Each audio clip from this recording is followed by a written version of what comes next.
The Dallas Cowboys are the reigning world champions of professional football. It's the title they have earned in 3 of the last 4 seasons, and the formula has been constant. Earn a first-round playoff bye, then rage on to the Super Bowl. But this year, the wild card playoffs include the Dallas Cowboys. Troy Aikman leads the core group of superstars who have won the big trophy in past years, but this season, the road to the title is 1 game longer. The deck is stacked against the Lone Star. The great Michael Irving has provided unwanted distractions to America's team this season. And if it's in the cards that they become the NFC champions, the Cowboys and Emmitt Smith must crank up their attack to the championship level that has brought Super Bowls to Dallas and glory to these players. It's time to reshuffle and geo for Troy Aikman. Now we finally got the regular season behind us. We're now into the playoffs, which is what this team has really thrived on over the last several years. This team's excited. It's got the confidence that it can go anywhere and play well and win football games. And we've got 3 games to get back to where we want to go. Where they want to go is New Orleans to hoist this trophy next month in Super Bowl 31. The Minnesota Vikings face the Dallas Cowboys in this NFC wildcard playoff game.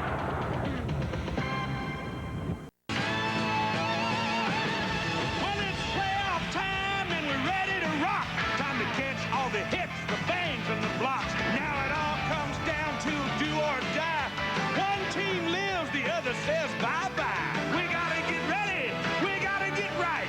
It's time to kick off this wild card fight. So get ready. I mean, get ready. Are you ready for some football? A postseason party. We got Frank and Al and Dan. They're gonna get it kick-started. Lynn and the crew's all set. The crowd is psyched. It's the NFL playoffs coming on. That's right. The city of Dallas, Texas, on a beautiful late December afternoon. The temperature about 65 degrees and a few miles from downtown Dallas, Texas Stadium. And it will be packed today, 65,000. The Dallas Cowboys taking on the Minnesota Vikings. Hello again, everyone. Frank Gifford with Al Michaels and Dan Deerdorf. Welcome to the second half of our NFL playoff doubleheader, the Cowboys and the Minnesota Vikings. The Dallas Cowboys, of course, the defending Super Bowl champions. They've won 3 of the last 4, but they come in a struggling football team at 10-6. They'll meet another struggling football team, the Minnesota Vikings. They are 9-7, and under head coach Denny Green, they have now gone to the playoffs 4 out of the past 5 years. But in the previous 3 playoffs, they've been taken out in the first round, and somehow or other, they'd like to get past that first round. But it's going to be difficult today against Dallas, Al. It will be, Frank. Dennis Green has really done a great job under very trying circumstances this year. A lot of his personal travails were played out very publicly in the Twin Cities earlier in the year. Then the team endured a 4-game losing streak. Then there was rampant speculation Lou Holtz would be the coach next year, and that really got Green crazy. And on the field, Warren Moon was never really healthy, so he had to make a midseason switch, and Brad Johnson is the starting quarterback. Moon hasn't played in 7 weeks, and Robert Smith, their featured back, suffered a season-ending knee injury. They had to go to the waiver wire to pick up Leroy Hoard. Through it all, they get to postseason play, but how did they win their first postseason game since 1988? Last night, Dennis Green summed it up succinctly when he said, our offense has to carry the day. In particular, Brad Johnson. And offense carrying the day is something that could come out of the mouth of Barry Switzer as well, Dan. Al, the offense for the Dallas Cowboys must improve if they're to advance in the playoffs. It's really unfair to say that this offense has struggled. This offense has just plain done a belly flop in 1996. Their points per game production off nearly 10 points per game. And I think during the course of the season, we're all aware of the many reasons why. What are a couple things that has to happen if the Dallas Cowboys are to get back and try to make it 4 out of 5 in the Super Bowl race? 1, they have to make plays away from Michael Irving. If Kevin Williams and Eric Bjornsson don't get it done catching Troy Aikman passes during the course of the playoffs, the Cowboys are doomed. And if they are to go on and win another Super Bowl, it's going to have to be on the shoulders of Emmitt Smith. Somehow his offensive line is going to have to block better than they blocked all year, and he's going to have to run better than he has run all year. As Barry Switzer told us yesterday, Emmitt has to be the difference maker. Speaking of Barry Switzer, right now he's down on the sidelines with Arlen Swan. Thank you, Dan. Barry, all the pregame fireworks are over. You've got a team that limped in with more tape holding it together than 100 mummies. My question for you is, if your offense isn't good enough to score prolifically, is it good enough to keep the defense off the field so they can play their best? I hope we have a different offense, a different look today. We got to play total offense. Our defense has played well for 15 football games, but we have got to, in the playoffs, have offensive consistency. We've got to prove that today. Barry, thank you very much. Al? All right, thank you, Lynn. Beautiful day, as Frank mentioned. Temperature near 70 degrees, spring-like conditions, and it's dry. Brand new turf here at Texas Stadium, the hole in the roof, the Dallas skyline in the distance, a little past 3 o'clock Central Time. And we get set for this wild card game with Dallas, if they win, on their way to Carolina to face the Panthers next Sunday. And the Vikings, if they win, on their way to face the Green Bay Packers in Wisconsin next Saturday. Minnesota will get the ball. Chris Boniol sends it skyward, and here we go. Kick taken at the 9-yard line by Ant Lee, and he brings it back out to the 21. Tackled by Derek Frazier. Brad Johnson, a 9th-round draft choice from Florida State in '92, and the recipient of a 4-year, $15 million contract 2 weeks ago. He's the quarterback. We'll see a lot of Leroy Horde, though he probably won't start. Evans, the fullback. Carter and Reed, the great wideouts. Hunter Goodwin, a rookie tight end. Stussy, the great Randall McDaniel, Christie, Dixon, and Stringer up front. On first down, they give the ball to Scotty Graham getting the start, and he's tackled at the 21. Minimal gain, if any, second down. George Teague comes up to make the tackle. Now the Cowboys defensively, well, they've been brilliant this year. Tolbert, Hennings, Casillas, and Carver up front. Randall Godfrey is a rookie out of Georgia. He has been a starter since November. Strickland has done a fine job in the middle, and Darren Smith on the other side. Great corners, Kevin Smith and Deion Sanders, with Teague and Woodson, the safeties. 2nd and 9 from the 22. Ant Lee is in the backfield. And they give it to Lee. And he picks up a couple of yards. We'll have to wait for Leroy Horde, who suffered a slight knee injury last week, saw his playing time limited. There he is, helmet on and ready for action. Just how much action today is a big question. Well, I can't believe that it isn't a little more sore than we were told, because otherwise he'd be in there. He's had a great second half of the season. He's been the reason that they are 9-7. I'm surprised if he's healthy, he's not in there.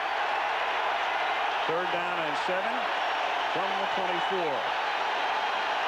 The Cowboys with 3 down linemen and only a 3-man rush and 8 guys back, and Johnson airs it out, and it's incomplete, but a flag is thrown. Kevin Smith tangled up with Chris Gardner, and Smith, among other things, saying he was out of bounds. We have some very physical receivers here today. We're going to see a lot of this. Chris Carter, Jake Reed, Michael Irvin.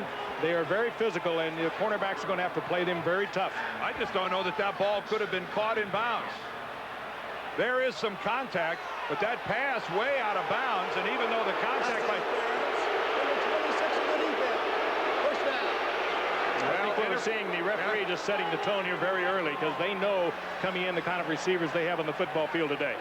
You can't deny the contact by Kevin Smith. He's not playing the football, and he's inside on Chris Carter, and he did interfere with it. You can make the argument that that was an uncatchable ball being thrown well out of bounds. They made the argument, and they lost. Jerry Austin is the referee, and his crew working the game as Minnesota gets a gift first down from the 42 of Dallas. And a swing pass taken in by Graham, who's tackled behind the line of scrimmage by George Teague for a loss of 1. Oh, and what an acquisition George Teague has been, and particularly when Brock Marion went down, the free safety. The safeties for Dallas are so important in their overall defense. See right there, they haven't had great beginnings. The only team in the league that hasn't scored on their first possession. They got a little help from the officiating crew to try to make that a reality here in the postseason. 2nd and 11 from the Cowboy 43-yard line. 2 minutes into the game. They show blitz. Here come the Cowboys, and they're going to start with the line of scrimmage. Ant Lee tackled by Tony Tolbert, setting up a 3rd and 10. You know, we talk so much about Dallas struggling on offense. We probably neglected to say that they have had an extraordinary year on defense. 3rd in the league, 10th against a rush, 2nd against a pass. And Tolbert, a career year for him, 12 sacks, 37 pressures, makes a key stop here. Well, he's the lone defensive lineman left. You stop and think, last year's squad was Russell Maryland, Leon Lett, and Charles Haley. Tony Tolbert, the only guy left on that front 4. 3rd down and 11. Johnson going deep again and incomplete. He went real deep. Yes. Woo, and that ball went real high. Mock cheer from the crowd because there's no flag intended for a Kadre Ishmael. It'll be 4th down. Beyond in great position all the way. That one was just thrown away by Brad Johnson. Let's pick him up. Ishmael with a lot of speed, but he's not as fast as Sanders. Sanders making the contact where it's allowable inside the 5, fudging a little bit on it, but he doesn't get the flag. Yeah, he got contact in the first 5, and then he got contact in what looked like the 3rd 5. Mitch Berger to punt. And a fair catch is called for by Kelvin Martin at the 12-yard line. And that's where Dallas sets up shop for the first time today. 3 minutes into the game. 0-0.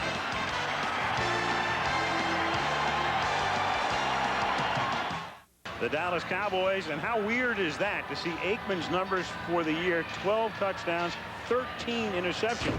Emmitt Smith and Moose Johnston in the backfield. Irvin and Kevin Williams are the wideouts. Bjornsson healthy again, they hope.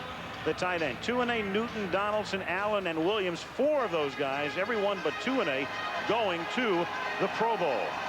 There haven't been very many Pro Bowl quarterbacks with Troy Aikman's numbers.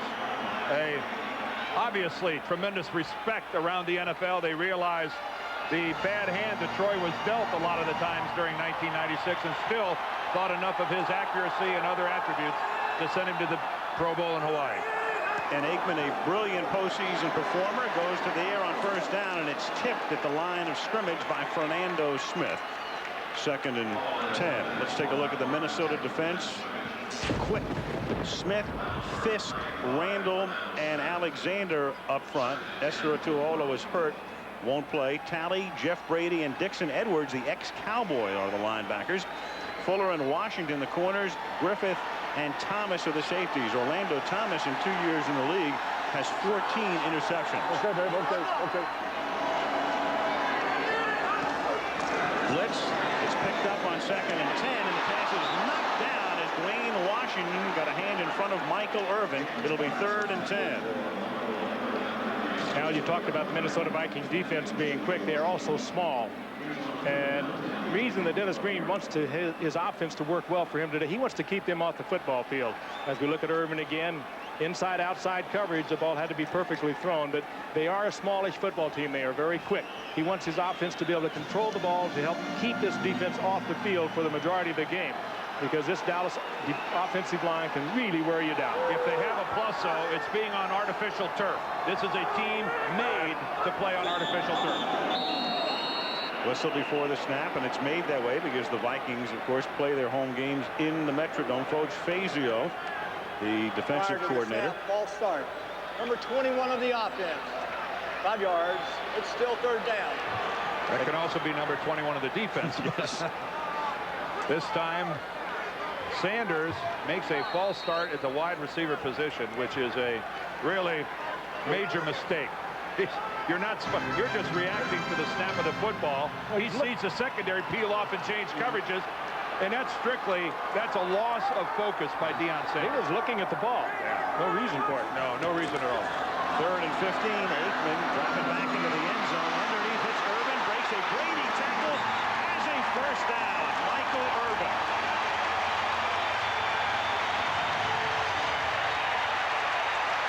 That's why they call him the playmaker.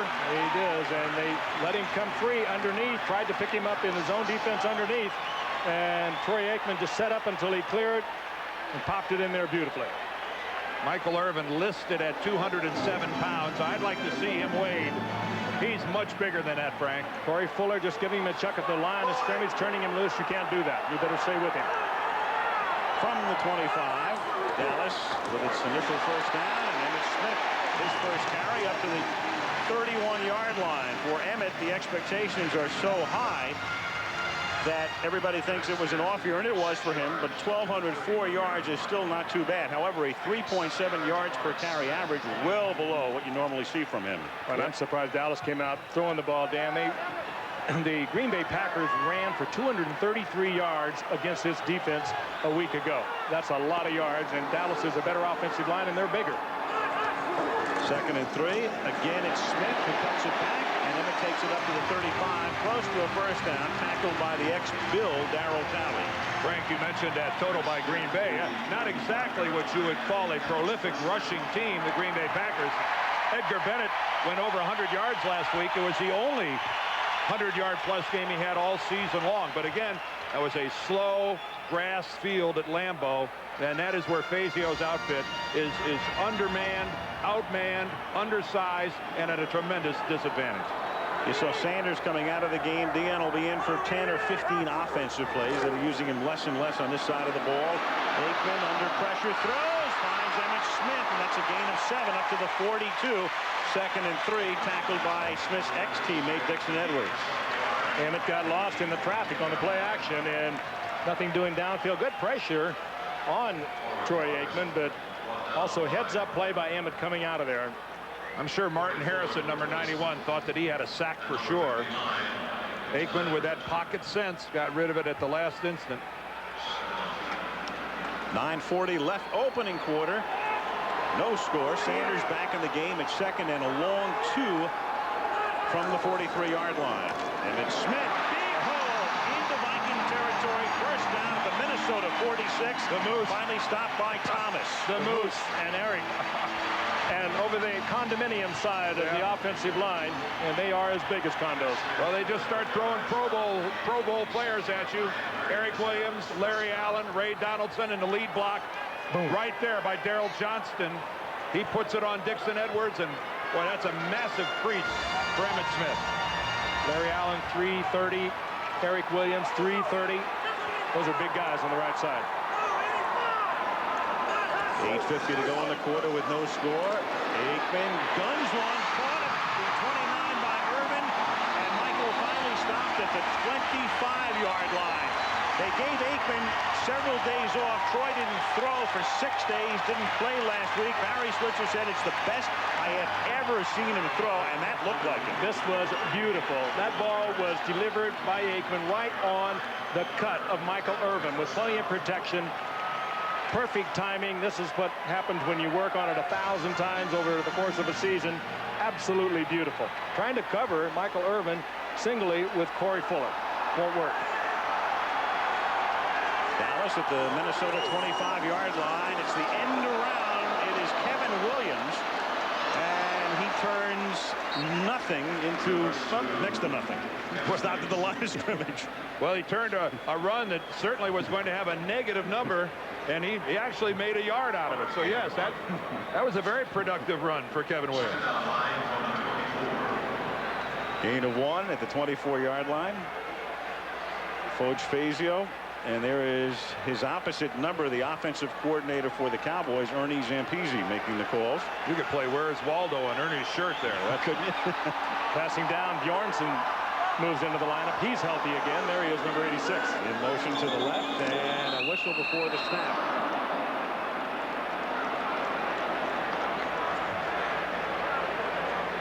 It was 2nd and 9. Ball start, number 85 of the offense. Whoa. 5 yards. 2 Still second false down. starts on wide receivers for the Cowboys on this drive. First on Sanders, now on Kevin Williams. Guys, pay attention. Well, if you don't know, you just look in and watch the ball. You're going to do that anyway. That far out, you're not going to hear the snap number in most cases. So you're watching the football. Just watch it. Watch it, Kevin. You saw the flinch by Kevin Williams, and it's I'm going to put some of that, I guess, to just playoff jitters. 2nd and 14. Aikman, great protection. Underneath, tries to hit Bjornsson. The coverage is very good. Dixon Edwards is right there. And it will be 3rd down and 14. Dixon's seen that route before. In training camp, every day in practice. Dixon, a member of their Super Bowl squad a year ago, spending his first year now in Minneapolis. And if anybody ought to see these things coming and recognize them instantly, it would be Edwards. Hey, it still should have been caught. It was there. Edwards did a nice job, though, Frank, of getting his left hand on the football itself and knocking it out of Bjornsson's hand. 3rd and 14 from the 29-yard line.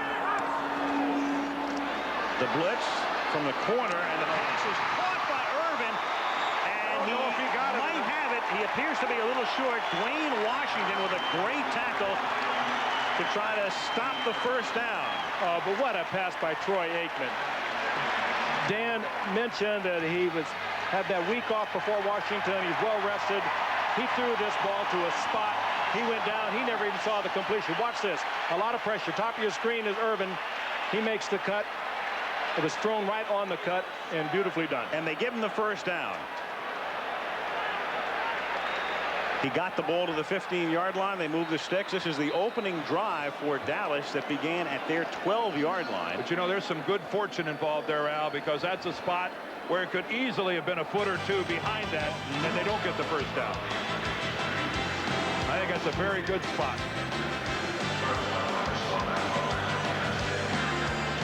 Timeout after they picked up the first down at the 15-yard line. Texas Stadium celebrating its 25th anniversary. This is the 20th postseason game to be played in this facility, the most of any NFL facility. Tomorrow, that mark will be tied by the former Candlestick Park in San Francisco, which will host its 20th as the 49ers take on the Eagles.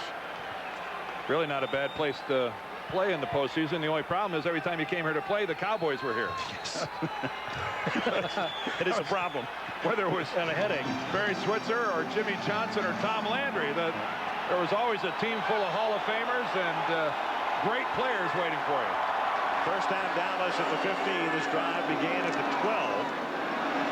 The deep drop. He hits Irvin at the 11. He runs by Brady and has a first down at the 3. I was afraid they were going to give that to him. He tried to stick it in. Well, Michael Irvin showing a bit of speed. That's a nice job of getting around the corner on a player who looked like he had the angle on him, Frank. I'll tell you, they better take Michael Irvin out of this game, or he's going to have one of those Arizona or Miami games that he had this year with nearly 200 yards. They're playing they're playing with a lot of single coverage. They're releasing him underneath against a zone, and he's killing them. Well, he got the ball across the pylon, but you could see his 1 foot was well out of bounds before he did it. Make somebody else beat you, not him. First and goal. They've got a lot of guys who can beat you, including that guy who gets stopped here. Emmitt Smith stopped at the 2.5, as the Dallas Cowboys have now had the ball for 6.5 minutes. Chris Johnson makes the tackle. 2nd and goal. Barry Switzer wrapping up his 3rd season. And again, Al talking about the length of this drive, 6.5 minutes, goes back to what Frank told you about Denny Green and his fear of how long his defensive team is going to have to butt heads with this 300-pound-plus offensive line. This type of a drive is everything he didn't want to see. 2nd and goal on the 14th play of the drive. The play fake. Aikman rolling, trying to get into the end zone with a dive, and does. Touchdown, Dallas. And Larry Allen came back and picked off Darryl Talley. He sure did.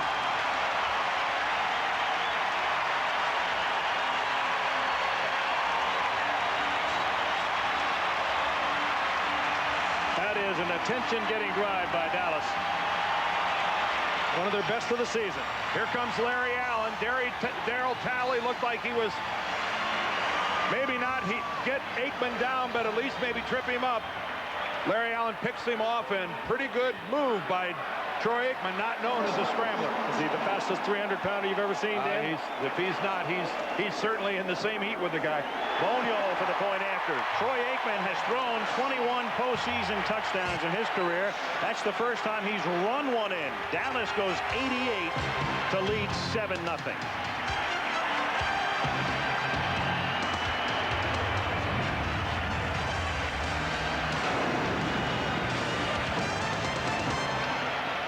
Key part of that drive, Emmitt Smith did some nice running, and then Troy Aikman took it in as Dallas goes 88 yards and leads 7-0. Good dive by Troy Aikman. He comes to play 100%. There's no question about that. He's one of the players been kind of banged up on during the course of the season. We had them against the Bears early on. Al mentioned it earlier, and Emmitt Smith, we thought maybe had a career-ending injury in that game, but they've just seemed to always bounce back, and here they are. Keep in mind, Troy Aikman, who's been in front of us doing this for so long, just turned 30 years old a month or so ago, so his best days might still be in front of him. Colio's kick pulled in by David Palmer from the 5, and a dangerous Palmer gets taken down at the 20. Gang tackle, 3 Cowboys hit first by Charlie Williams. Johnson and the Vikes go to work from there. 4:53 left in the period. 7-0 Cowboys. Been a sputtering year for the guys known as the triplets, but how about that for a drive? Michael Irvin 4 catches, Aikman 5 of 8 and scores himself, and Emmitt 4 carries for 22 yards. Michael Irvin on that drive alone with 4 catches, including a couple of huge ones, picking up a first down on a 3rd down play, and then setting up a 1st and goal here on that catch. And the Minnesota Vikings down by 7. All 4 Irvin catches, by the way, were good for first downs on that drive. And this is Leroy Horde up to the 22-yard line. Horde, 6 years with the Cleveland Browns, went with him to Baltimore, started the season there, waived by them, went to Carolina, played 2 games with the Panthers, and then when Robert Smith got hurt, they went to the waiver wire, and they figured he would be the guy, but the question is, how much can he play today? Well, they got him November the 5th, and 10 or 11 days later, he had a 100-yard rushing game against the Raiders, but he did hurt his knee in the 4th quarter last week against Green Bay, and he didn't start today, so who knows? Well, he didn't look overly productive on that run. Nope, 2nd and 8. They have Ant Lee in the game, and the catch is made here by Andrew Jordan for a first down up to the 31-yard line, the tight end.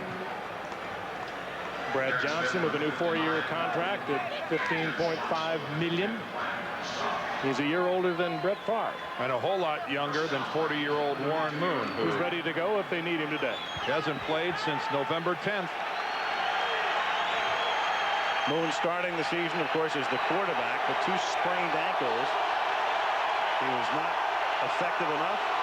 Ford is back in the game, and it's Johnson's ship right now for the immediate future. It is caught by Horde. Nice slip move there, and then Teague tackles him after a gain of 8. Randall Godfrey, the rookie out of Georgia, couldn't make the stop, and he picks up 8 yards on the play.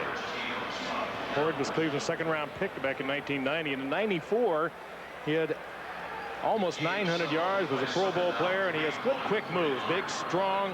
Where did he go to 225 pounder. He was Michigan. Oh, Michigan. Just asking. Kid out of New Orleans winds up at Michigan. 2nd down and 3 from the 39-yard line.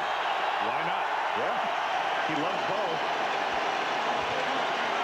And that's caught by Jake Reed, and he has a first down up at the 49. Reed, who averaged a sparkling 18 yards per reception. Brian Billick, the offensive coordinator, on the strength of that offense. Reed and Chris Carter on the other side. And they got Reed one-on-one with George Teague. That's not a bad matchup. They'll take that every time. And it is the way that Minnesota must attempt to move the football to win this game. They are not going to win this game rushing the football down Dallas's throat. Short possession passes to Reed, to Carter, tossing one every now and then to Andrew Jordan or to Ampley out of the backfield.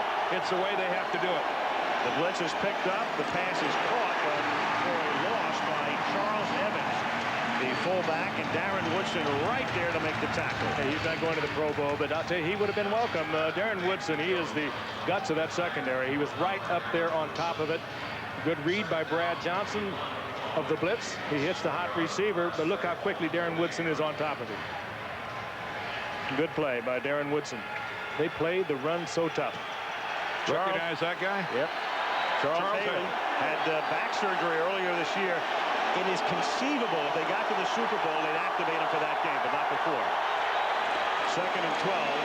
And this is Ant Lee who gets upended at the 46-yard line, crossing into Dallas territory. The stop is made by Roger Harper. It'll be 3rd down and 5. You know, Al, talking about Haley, that's, you know, you hear people say mostly it's the chance for the Super Bowl. Barry will throw out occasionally, well, maybe there's a chance if we would make it to the NFC Championship game, that based on what a tremendous competitor Charles is, that he might be able to give us maybe 10 or 12 plays in that type of a situation. 3rd down and 5. Johnson guns it over the middle. The catch is made by Amp Lee inside the 10. And did he get possession when he lost the football? They're going to look as George Teague knocked it loose. It's a touchdown. Oh, my gosh. George Teague saves 7. Where did he hit the ball? It looked right on the goal line. We talked about earlier the former first-round draft pick of the Green Bay Packers who's made such a difference in this secondary. Oh, my Lord, what a crushing blow that can be to a football team trying to get even. Oh. What a play by Teague. Where did he lose possession of the football? Well before he went into the end zone. What a good call. What a play by George Teague. Well, that happened at full speed, and we jump all over these officials, but this was a great call. No touchdown, and Dallas ball.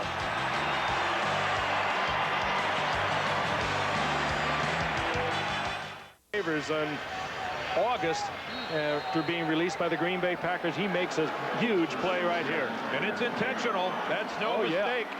He went right for the football. Lee almost recovered it, but he landed on the ball so hard it squirted out.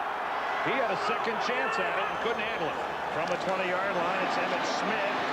And he gets by Fisk, and then Brady finally stops him up at the 27-yard line. Amp Lee may have seen Teague coming, but couldn't prevent it. Changing hands here, but Teague, who, as Frank mentioned, not only was let go by Green Bay, but actually made a stop in Atlanta, and the Falcons let him go as well before he winds up in Dallas. Had a thyroid problem, had some nagging injuries, wasn't getting the plays made for Green Bay. They let him go, but here is the man he replaced, Brock Marion, who was such a key part of that defense, and along with Darian Woodson, and George Teague has really settled in. 2nd and 3 now at the 27-yard line, and it's that's a gain of 5. And Dan, you have to wonder if you're the Minnesota Vikings right now. You know, you had a chance to get back in the game. If you give up a long Dallas drive here, when you know you're the underdog and you're playing on the road, you know you only get so many opportunities, so many chances to make a big play. And for Minnesota to be in that situation and then see a sure touchdown taken away, psychologically that can crush a team. This is really going to be hard now for Minnesota to regroup, stay focused, and stay in this football game. End of the quarter, Dallas 7, Minnesota nothing. Back we come after this message and a word from our EBC station.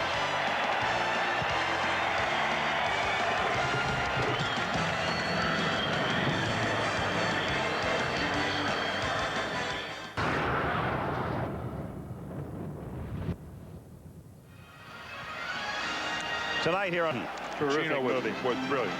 Too bad he's not talented. That speech he gives to the school kids, fabulous. Jay Novacek, the Cowboy from Wyoming, who has yet to make an appearance for the Cowboys. Not this season from the 32-yard line. Aikman throws. Michael Irvin has catch number 5, and he's tackled by Robert Griffin after breaking a Dwayne Washington tackle.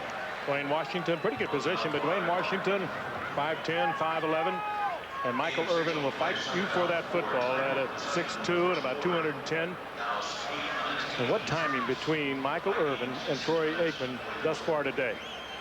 Again, Irvin with a long rest before the Washington game. In that game, it was Wade Wilson who started and was injured in that game, but Wade Wilson took all the reps before that game. Aikman had a good long rest. 2nd and 4, Dallas from the 38-yard line. And it's Smith. And that's a first down to the 44-yard line. In the opening minute of the second quarter, Cowboys on top 7-0, trying to earn a trip to Charlotte. If the Cowboys win, they face the Panthers next week. If the Vikings win, they go to Green Bay next week. Emmett had a long rest too. Yes, he did. And you can just feel what's happening here.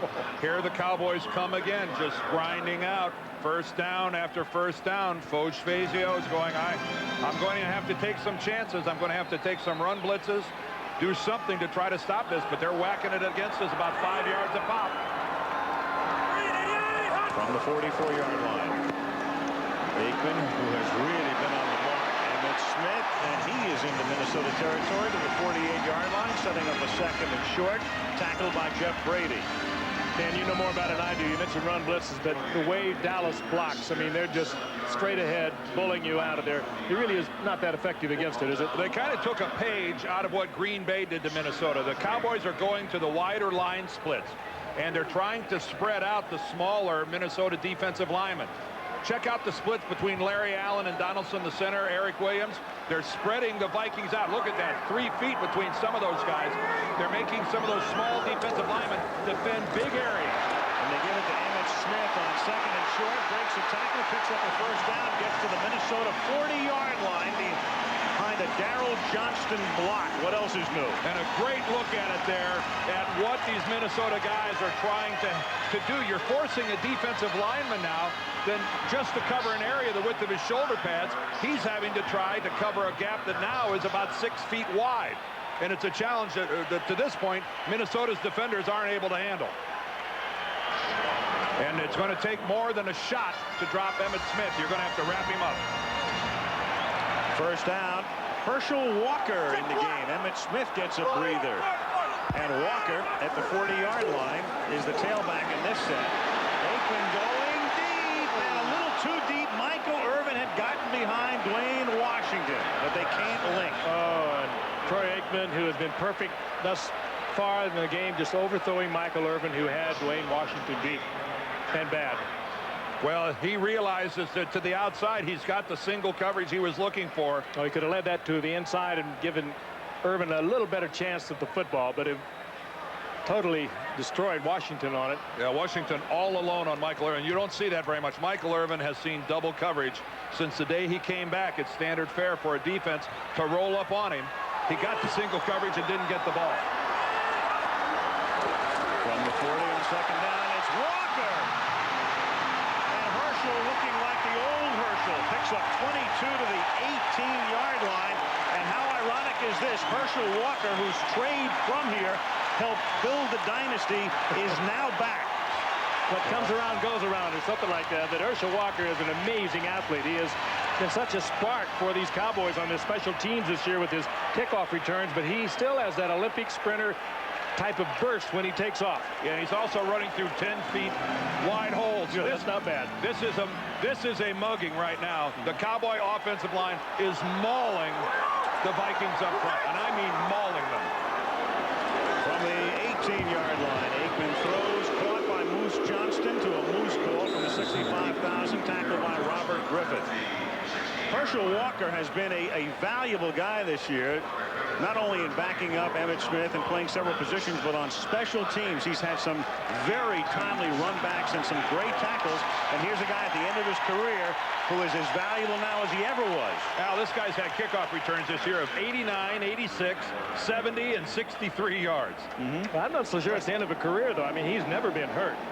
Never missed any time that I know of from being injured. He's in superb shape. He works year-round. He's going to be around, I think, for a while. He can help you. Second down and 8. Aikman guns it into the end zone, and it's dropped by Bjornsson, the tight end. Eric Bjornsson, the guy who's getting to replace Jay Novacek out all season because of a bad back. And Bjornsson himself, who has been hurt with 2 tender ankles, healthy now, but it's the hands that are the problem. Oh, give the Vikings credit here, Al. This is good coverage. They were in there. One he could have caught, however. He had to reach for it. A beautiful coverage by the Vikings in and out, and Aikman delivers a perfect pass to Bjornsson. Perfect pass. That was double coverage. Troy had no business going there, except he knew that he could thread it. When you're confident, you'll do it. Third and 8, the short drop, the quick pass, a flag is thrown. Deion Sanders juggles it, a flag at the 16-yard line. Well, the Cowboys ought to hope for a false start or something so they get to do this play over. Flag is thrown at the line of scrimmage. It is offside against Minnesota. Well, even better. Yeah, if it's not against them, that's even better.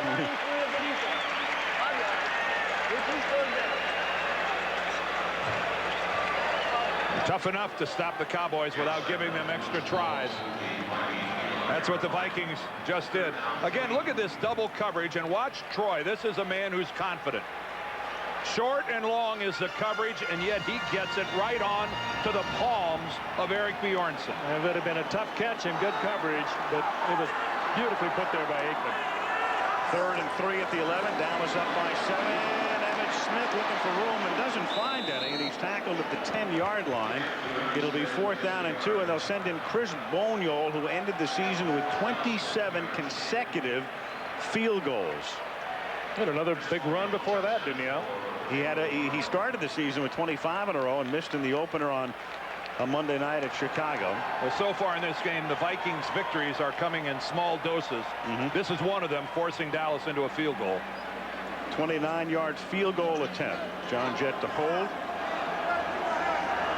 And Boniol to try to make it 10-zip. And he does. Officially 28 yards. 10:04 left in the opening half in this wild card battle. Dallas 10, Minnesota nothing.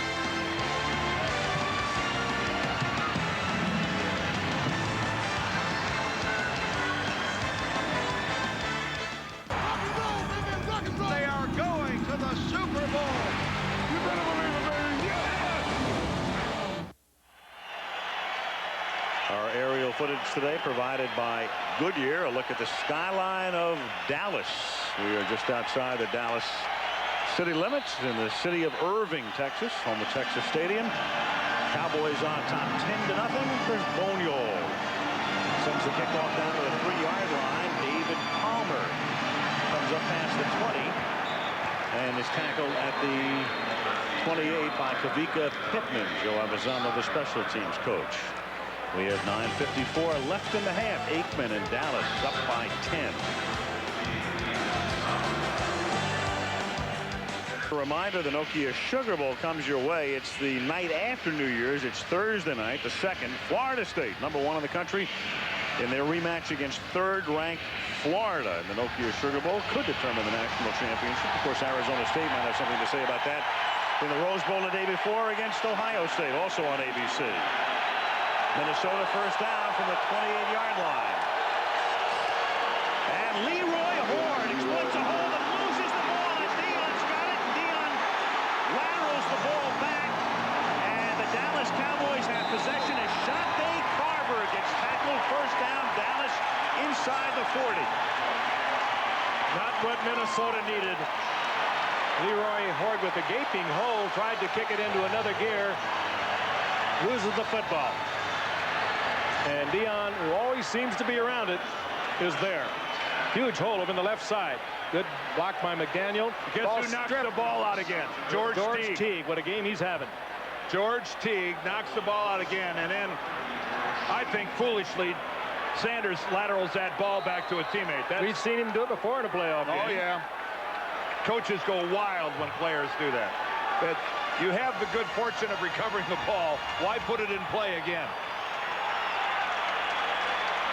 1st and 10 at the 37-yard line. Emmitt Smith, huge hole inside the 30. Goodbye. This is what they've been waiting for.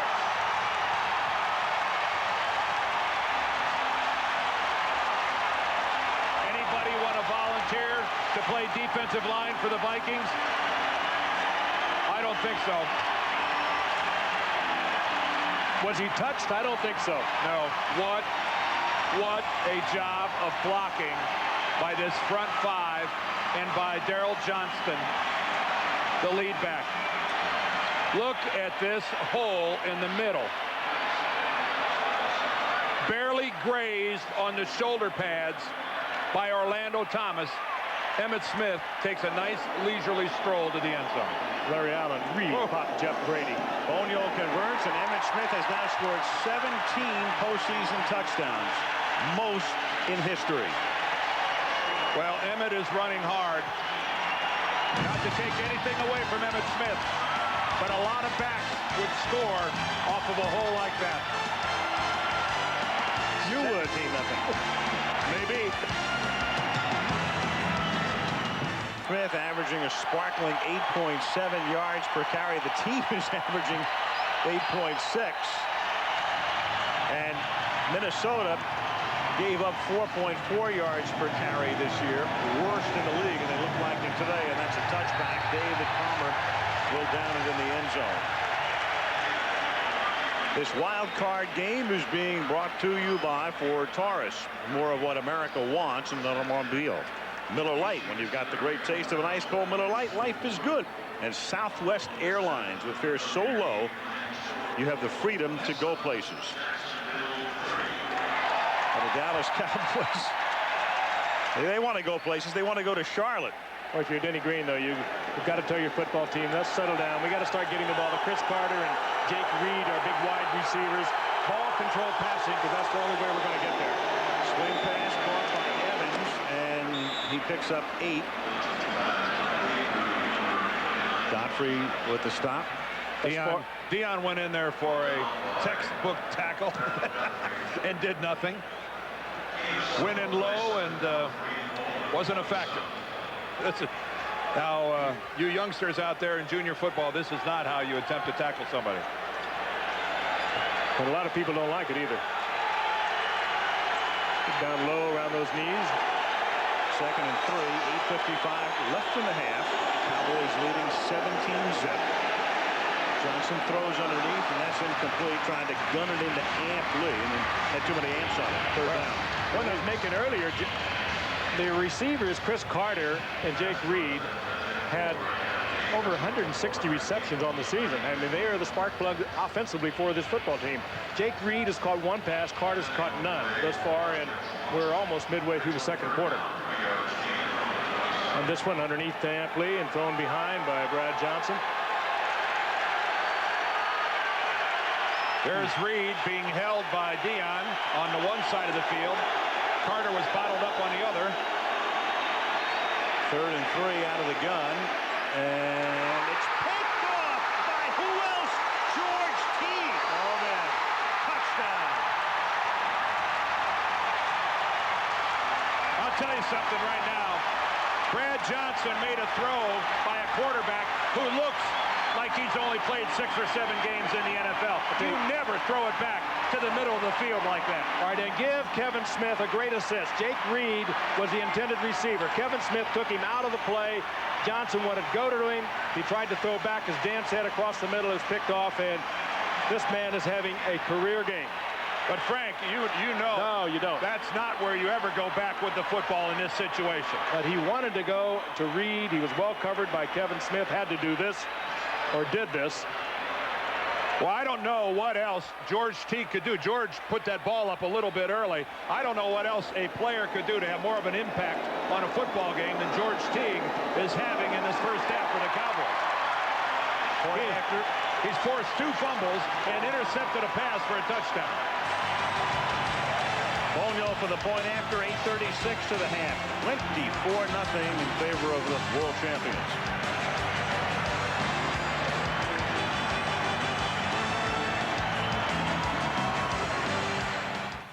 Al Michaels with Frank Gifford, Dan Deerdorf, and Lynn Swan.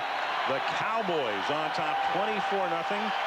George Teague having a Hall of Fame first half. Bonio kicks off. Taken at the 10-yard line by David Palmer.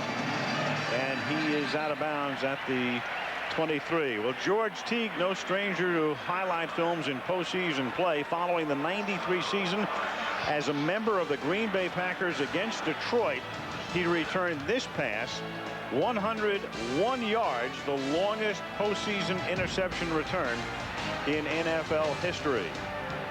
Green Bay's #1 draft pick in '93, started for them 3 years, had a lot of nagging injuries, had some thyroid problems, released a year ago and by Atlanta, as I pointed out, but after he had left Green Bay, and he has had himself a game. 2 forced fumbles, 1 interception return for a touchdown, and 5 tackles along the way. Here's Leroy Horde. Is that another fumble? Lost the football, but no. He retains possession. He holds on, at least in terms of possession. Yeah, Tony Casillas has the 31-yard line. This wild card game is being brought to you by Ford Taurus. More of what America wants in an automobile. Miller Lite. When you've got the great taste of an ice cold Miller Lite, life is good. And Southwest Airlines, with fares so low, you have the freedom to go places.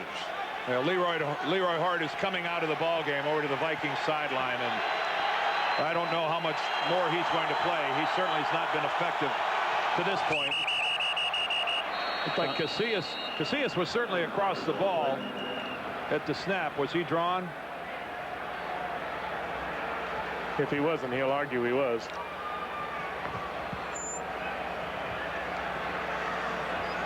Encroachment, number 75 of the defense, 5 yards.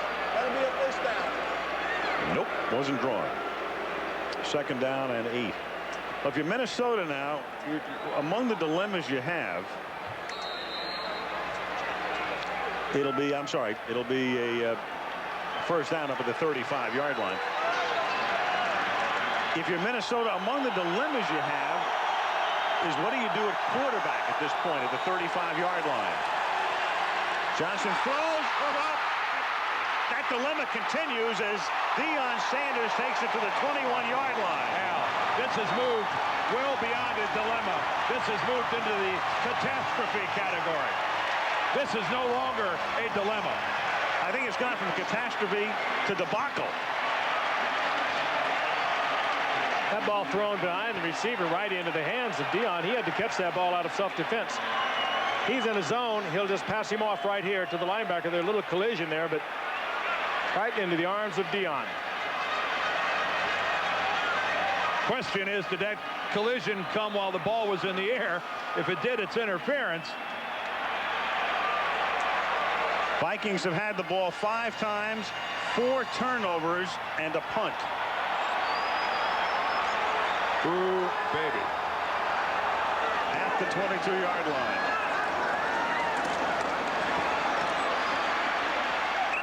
Emmitt Smith stopped by Harrison. The Dallas coaches at the half. Meanwhile, home teams have won the last 35 games in postseason play in which they have fewer turnovers. Some of the Dallas coaching staff might start looking at Carolina game film at the half. Well, I can only assume this, that like an unwanted in-law that shows up every now and then, the way the Cowboys have started this game, they're not the team you want to come calling during postseason play. I know this is at home, but the Cowboys appear to be in a playoff frame of mind. There's Herschel Walker to the 14. The prior run was by Sherman Williams, who had come in to spell Emmitt Smith. So the Cowboys have the luxury of even resting Emmitt at a spot in the game like this, up 24-zip. Use Williams. There's Emmitt. He's already got the baseball cap on. Well, they can do that to a lot of people, and they did it last week against the Washington Redskins, and they got blown away 37-10, and Barry said, so what, Merry Christmas, Washington? We needed our guys to get a rest, and they came out here on very young legs, and Troy Aikman came out with a very lively arm, and they have put some big numbers up there. Third and a deuce at the 14. 6 minutes to go in the half. Walker. A little short of the first down. Jason Fisk for the stop. I'm sure that if somebody would have told the members of the Minnesota Vikings that with 6 minutes left in the second quarter that we already got Emmitt Smith out of the ball game and they're down to Herschel Walker, that's good news. I don't think they could have ever envisioned a scenario quite like this, down 24-0.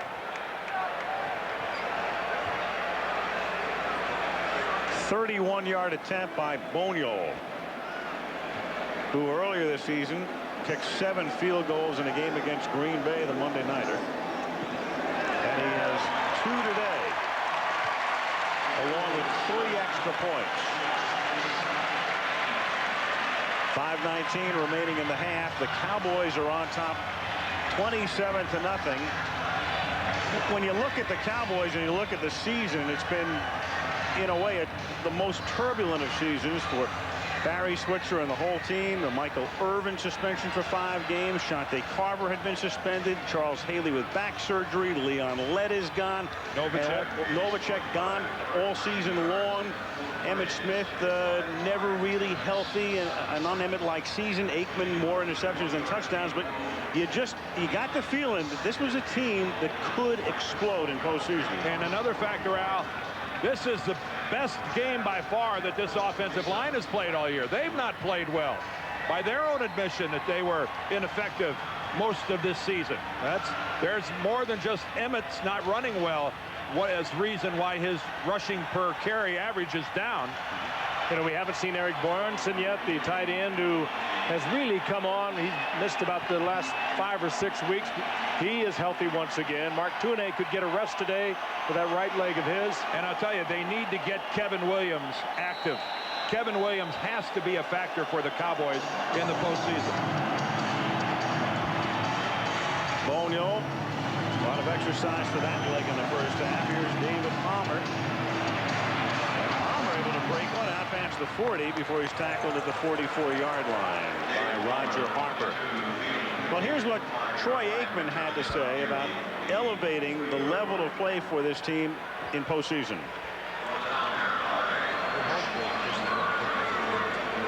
But has maybe been a little bit bored with the season because of what's accomplished in years past. And I'm kind of hopeful that now that we get into the games that really matter, and the games that this football team has really thrived in the previous seasons, I'm hoping that energy surrounding these games will kickstart this group and get us back to playing at the level we know we're playing. A lot of energy today, obviously, on both sides of the ball as Ant Lee picks up 2 to the 45-yard line. It'll be 2nd down and 8. I wonder what it would be like, Frank, to play on a football team where you have so much talent that you could actually speculate that maybe we were bored during the regular season. Well, we were one year. Boy, I have to tell you, that never happened to me. I never was afforded that luxury. It's a great time for this football team, though. They've had so many nicks. This extra playoff game for them. Second they and can rest. 7. That's tipped and incomplete. And the worst of times, Chad Hennings got his hand on it for the Minnesota Vikings because, among other things, Johnson in his 5th year, a guy who didn't take a snap his first 2 years in the league, and a guy they were really forced into signing because if he became a free agent, they probably couldn't have retained him. So Dennis Green and the Minnesota Vikings had to give Brad Johnson a 4-year, $15 million contract. Warren Moon, at the age of 40, is probably going someplace else or retiring next season. And then you have a day like this and you have to go to yourself, whoa. How long is this going to make the offseason for the Vikings wondering if they did the right thing? 3rd down and 7 from the 45. Todd Stussy was moving. Snap. Ball start on the 73. Now this one 5 game yards. doesn't It's make still Brad 3rd down. Johnson a bad quarterback, and it doesn't make it a bad decision because he's played well. But boy, it sure does create a lot of topics of conversation up in the Twin Cities. Well, over the past 4 weeks, he's had 3 interceptions and 9 touchdowns. He's got a quarterback rating of 99.1. And Good stuff. that's good stuff. Real good numbers. He got them into the playoffs. They weren't headed in this direction. He won 4 of the last 6, so he'll be all right. 3rd down and 12. And he gets hit as he throws, and that's incomplete. And it's 4th down. But if 4 of 6 gets you $15 million, there's going to be a lot of guys jumping in that line. Yeah.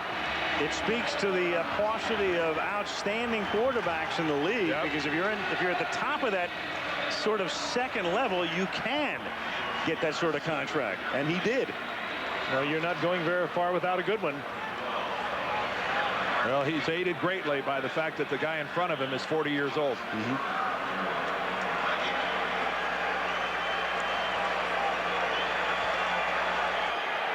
Fourth down, Berger into punt. 4:27 left in the half. That's a good-looking punt. That's about all that's happening for Minnesota. Kelvin Martin tackled up at the 16-yard line. So the Cowboys have it, and we can tell you that the Wendy's 3-Tour Challenge will come your way. Stars from the Women's Tour, the regular Men's Tour, and the Senior Tour. Fred Couples, Davis Love, Payne Stewart, and others in action Sunday. That's tomorrow at 2 Eastern and 1 Pacific. The Wendy's 3-Tour Golf Challenge right here on ABC.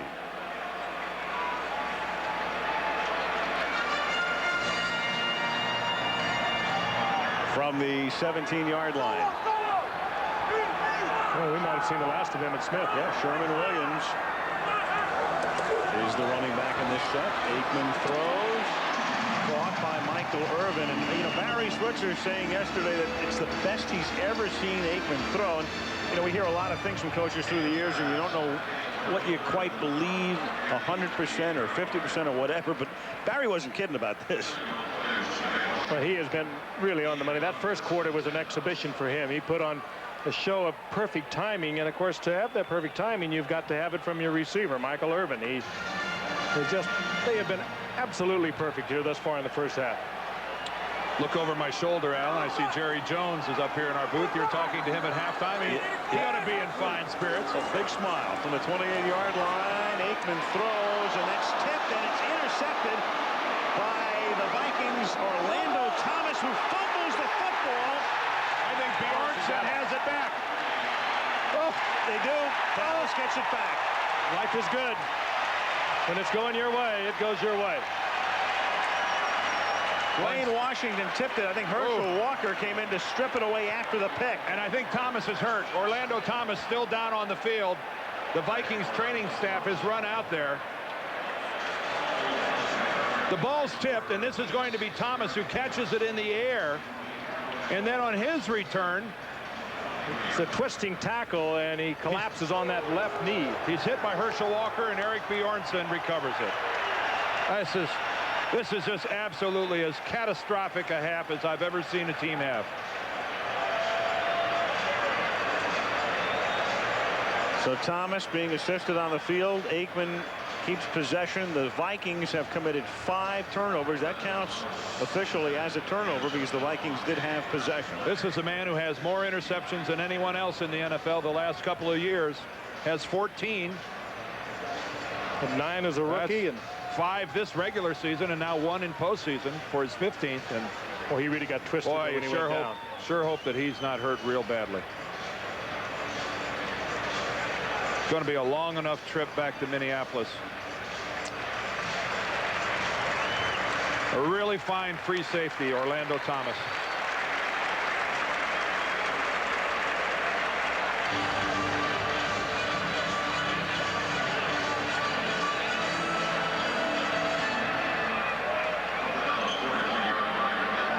Clearly an excruciating pain. He spun around on the tackle and then just collapsed on that left leg. Just really whacked by Herschel Walker. Oh, will break your heart. Dallas now at the 43 with 3:23 to the half.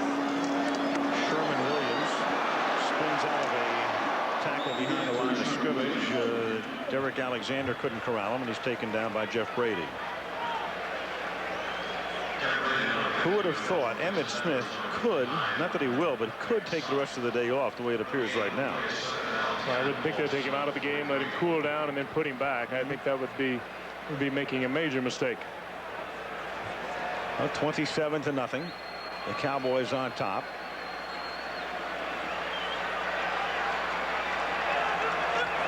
Second down and 10 at the 43-yard line. Aikman throws, and that is caught by Darrell Johnson for a minimal gain. He's tackled by Dwayne Washington, and a flag is down in the middle of the field.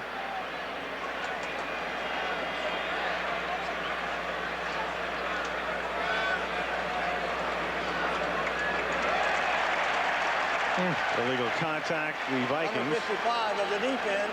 Illegal use of hands to the face. 5 yards. Automatic first down. Penalty goes against Darryl Talley, the outside linebacker of the Vikings, and there just appears to be absolutely no end to the number of things that can go wrong for the Vikes. See if we can pick it up. Eric Bjornsson as he attempts to release, and Talley gets called for the hand riding up into the face of Bjornsson as he chucks him coming off the line. It was very brief. Ticking down toward the 2-minute warning. Aikman throws. Herschel Walker makes the catch. Walker gets tackled at the 44 after a gain of 8, and that takes us to the 2-minute warning. Boy, he is strong, isn't he? In the grasp of a couple of Vikings, and he still surges for a yard. Dallas 27, Minnesota nothing.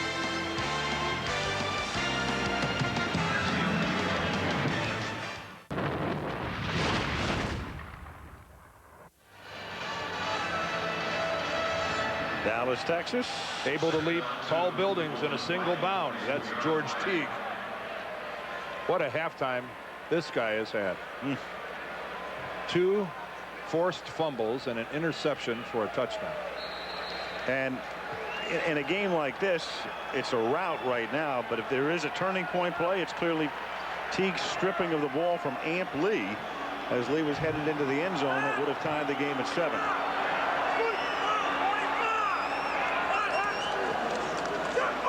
Second and 2 after the 2-minute warning, and the catch is made by Michael Irvin. First down at the 30-yard line. Corey Fuller with the coverage. Just again, absolutely perfect timing. That time Fuller even had help to the inside. He was shading to the outside, and nothing he could do about it. Top of your screen. Watch Irvin with the drive, threatening to take it deep, and the ball is there right on his cut. Perfect timing between Irvin and Aikman once again. And the Cowboys not just sitting on a 27-0 lead. Still not afraid to put it in the air. Aikman putting it in the air, and Michael Irvin had gotten position in Washington, but the ball wasn't there. Second and 10. I'll tell you, a perfect read between Irvin and Aikman on the blitz. They both picked it up beautifully. They knew they'd have the single coverage. It was Irvin against Dwayne Washington, and Aikman just overthrew him once more time. You could see Orlando Thomas on his way to the Vikings locker room. We'll pass along a report, but obviously something wrong with the legs of Orlando Thomas. But you're right, that's twice that Michael Irvin has been there, and the ball's just gone beyond him a bit. And he got too much rest. He had a little too much on both those potential touchdown passes.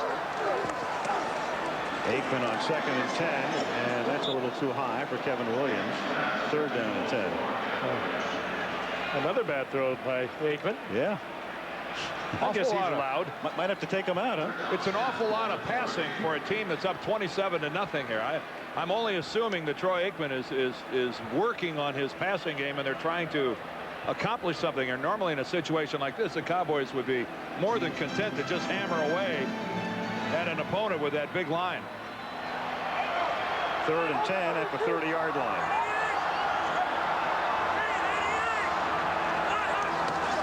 Dion's in the game. Catch is made. This is Kelvin Martin. And they convert on third down for a first down to the 11-yard line. Tackled by Harlan Barnett. This is what we were talking about earlier. Dan mentioned at the very top of the show. The Cowboys are going to need something on that weak side. Kelvin Martin or Kevin Williams having to step up to take away the coverage as they move on into the playoffs. The double coverage and triple coverage of Michael Irvin. They have Bjornsson back now, and now they get a little help on that other side. They will once again be the potent Cowboys that we've seen in the playoffs over the last 4 years. Look at that pass from Troy, though. That's almost one of those balls you're almost forced to catch it. Aikman throws. That's caught at the 6-yard line by Eric Bjornsson. He's ridden out of bounds at that spot. Though they say the tackle was made and progress stopped inbound, so the clock does keep on ticking. Jerry Jones, and we will visit with the Cowboys owner, the man who has 3 Super Bowl rings, his team winning 3 of the last 4 championships, and making a lot of noise today. He didn't realize he was on camera. He wouldn't be ducking it. Second down and 3 from the 6. Sherman Williams. They asked Sherman Williams to carry it. He takes it to the 4. Third down and 2. Jerry Jones really excited before this football game. When we left him in Chicago, a lot of people had written the Cowboys off for dead. They struggled. They lost 3 of their first 4 games, and a lot of people had written them off, and here they are, and all of a sudden they're getting it back together again. They're going to be a definite threat to take it all the way. Chris and Norman Esiason will be along at the half from New York, and then we'll have Jerry Jones here. You know, when you look back at this regular season for the Cowboys, that one game, our Monday nighter in Philadelphia, when they were 1-3, and looking to play the last game without Michael Irvin, the prospects of going 1-4, it might have been too much to recover from, but they beat the Eagles at the Vet, finished Irvin's suspension at 2-3, and in my mind, no regular season game sticks out more than that win in Philadelphia on that Monday night in October. And I think back to that, we were there that night. Herschel Walker ran a kickback when it was 10-0 Philadelphia early in the second quarter that turned the momentum just enough. That crowd was in a frenzy at the vet, and he quieted them, and Aikman led him to a touchdown, and that helped to spin it around. They went on to win 5 and lose 1 after that. 3rd down and 2 from the 5-yard line. Aikman under duress throws incomplete. Aikman took a shot. Fernando Smith.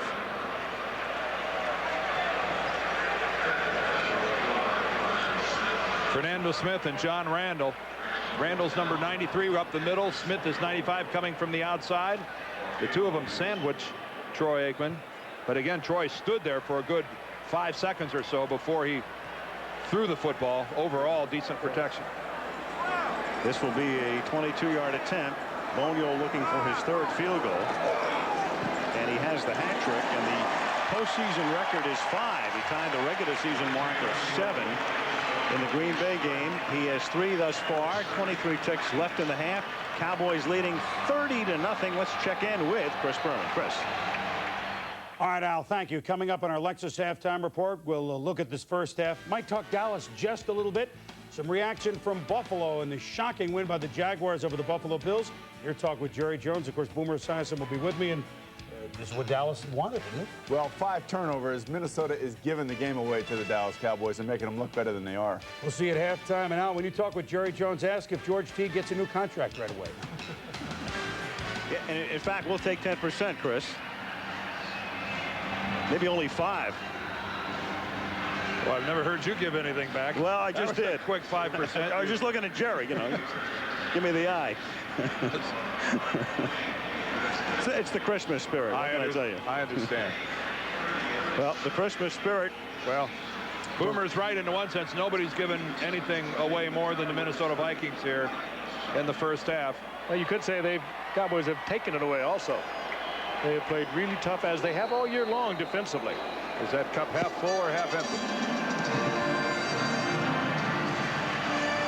That's a ground ball taken at the 29-yard line, and that's John Jurek, the offensive guard, who brings it back out to the 41. Well, the banners draped from the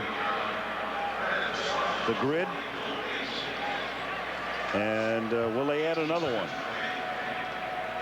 Aerial footage provided by Goodyear. So the road to the Super Bowl for Dallas would go from here to Charlotte next weekend, and then if they were to beat the Panthers, they would face, well, Green Bay or San Francisco or even Philadelphia, of course, still in the hunt as Amp Lee takes it up to the 45. The interesting thing is if they face Green Bay, and we're getting ahead of ourselves, we know, but if they go to face the Packers, it would be in Green Bay, but if they played the 49ers, it would be right back here. They could conceivably have another home game. That's the half. All Dallas, all Teague. Chris and Boomer will have Jerry Jones at the half. 30-0 the score, and back we come after this message from the NFL. And a word from our ABC station. From our New York studio, Chris Berman. Hello once again, everybody. Chris Berman along with Boomer Esiason. How tough is he? He actually led the Jets to the playoffs, so you know he can play the... Wait a minute, Dallas just scored again. No, I'm only kidding. It's still 30-0. What, they've been lying in the weeds? The most they've scored all year is 32 points. Well, I will say that Minnesota obviously is helping them out a little bit, but their offense does look a lot better. The big offensive line is engulfing the defensive line of the Minnesota Vikings. Troy looks real sharp, and certainly Michael Irving has made an imprint thus far. Well, let's take a look at first half action in which Dallas, Troy Aikman scored a touchdown. It was 7-0, but Minnesota in the game. And as a matter of fact, Amp Lee catches the pass from Brad Johnson, and he could go all the... He can't get way out the ball. It's a touchback. It's a fumble forced by George Teague, the second of the game by him. Then Emmitt Smith. We all could run through this hole. Well, you can see just how big Dallas's offensive line has played thus far by giving Emmitt Smith that kind of room. That's a 37-yard run. And then here he is. George Ice Teague makes another interception. 2 forced fumbles, the touchdown off the pick. It's 30-0 in half. And George Teague, since his college days, has been a guy around the football. He actually did something similar to that in a playoff game against Detroit when he was with the Green Bay Packers. But the thing about it is that he has always been around the football, and he's playing because of injury. 30-0 Cowboys all over the Vikings. And let's get back now to Texas Stadium and join Al Michaels. You're with Jerry Jones, and something tells me he's not that upset about what's going on that far out. Well, Chris, I have the owner of the team. It may be the 28th of December, but it might as well be the 25th. I think Christmas has come 3 days late for you. A lot of people thought your team was capable of an explosion like this in postseason. Did you have any sense that something like this could happen? Well, of course, we took the week off last week, and I'm so proud for these players. They've really been about there and had some fine effort all year, and I think it's paying off out here. But, of course, we have a lot of respect for Minnesota, and we all are aware of what can happen in the second half in the NFL. We've got to sustain the level of play, but we're playing intense out there the first half. Let's do it in the second half. It's been a turbulent year. Your franchise, like no other, is under a microscope, and primarily because of the suspensions, the drug-related suspensions of Michael Irving and Leon Lett. This franchise has taken an enormous public relations whack. How concerned are you with that, and what can you do as an organization to prevent a recurrence? Well, I am concerned, and as all families, if you will, our first concern always is the player and his family. But then we're very concerned about our fans and about not only the Cowboy fans, but the fans of the NFL. And consequently, we have made a big commitment to do everything within our power, all of our resources, all of our energy, toward not having any incidences at all. We've got a team that's made up of some great people that are proud to be a part of the NFL, and it is a reflection when we have a few that make bad judgment. But our goal and what we can do is provide counseling. We can provide doctors, psychiatrists, psychologists, work within the program of the NFL. Now, we know it's very punitive, this program within the NFL. And the NFL doesn't allow any substance, tolerate any substance in the NFL. We agree with that. Jerry, you know, there's a whole cottage industry out there. It's a rumor mill. A lot of people think that Barry Switzer won't be back. We talked to him yesterday. He said there's no way he steps away. Hell or high water, is Barry Switzer the coach of this team next year? Yes. We have a little rule. We try to beat each other to it each day or each week when we look at each other and say, are you having fun today? But we work well together. He's engaged our players, engaged our staff. Barry will definitely be coaching this team not only next year, but into the future. I think that I smile a little bit when I realize that he's coached 3 years in the NFL. Will you ever coach this team someday? No, we won't be doing that. And actually, we have such great respect for the people who do those jobs and have to make the commitment that coaches have to make in the NFL. But Barry's one of the top coaches there is in the land. You know, he's fourth winningest coach in the history of college football and a Super Bowl winner himself. And he's leading 30-0. Thank you, Jerry. Back to you, Chris. All right, Alan, Jerry, thank you. Boomer, if you're the Vikings, outside of hiring Newt Rockney to give a speech at halftime, what do you do now? Throw the playbook out the window, baby, and let the old man give it a shot and let it go. Now appearing on the Comedy Channel, Boomer Esiason. Second half coming up from Dallas. Cowboys leading the Vikings 30-0. Late afternoon. Happy crowd of 65,000 looking on. The Cowboys playing a near perfect first half and leading 30-0, and they get the football. Why not? Yeah. Kick taken by Herschel Walker at the goal line. And Walker takes it up to the 20. This NFC wildcard game is being brought to you by the complete line of 1997 Lincoln and Mercury automobiles. Tylenol, the pain reliever hospitals use most. And Budweiser now appearing in a fridge near you. Bud Bowl 97, Battle in the Bayou. Well, I haven't been on the short end of many scores 30-0, particularly in a playoff game, Dan. Only thing I can imagine Dennis would have said to them, let's go back and we're going to play this thing for pride. We're football players and go out there and play it like men. That's all you can do. You're professionals. You're paid to play. Get out there and do the best you can. Emmitt Smith back in the game and to the 25. Emmitt took off most of the second quarter. Back in here early third. Let's get a word from Lynn Swan. Lynn. Very interesting, Al. I talked to Barry Switzer as he walked up the field. He said for the second half, he wanted to rest Emmitt Smith and Daryl Johnston. Said he also wanted to get Mark Tuinei substituted in the ball game and not play Troy the entire second half. But as we start the second half, we see both Emmitt and Daryl Johnston are in the ball game. Obviously, they went in the ball game and said they still wanted to play in this ball game. So don't look for them still to be in this ball game for the entire second half, especially if Dallas maintains a strong lead. Al? Yeah, I'd be surprised if they're in for more than 1 or 2 series as Emmitt Smith takes the swing pass and he gets tackled at the 21-yard line by Darryl Talley. Well, I can't imagine them being in there, period. I mean, if you take them out of the football game, they cool down. Of course, they have a chance to stretch in the locker room before they come out, and I'm quite sure that Lynn was probably right. I'm sure they told Barry, he probably gave him an option. Do you want to go or not? And they both must have said they did. 3rd down and 10 for the Cowboys from the 21-yard line. Early 3rd quarter, 30-0 Dallas.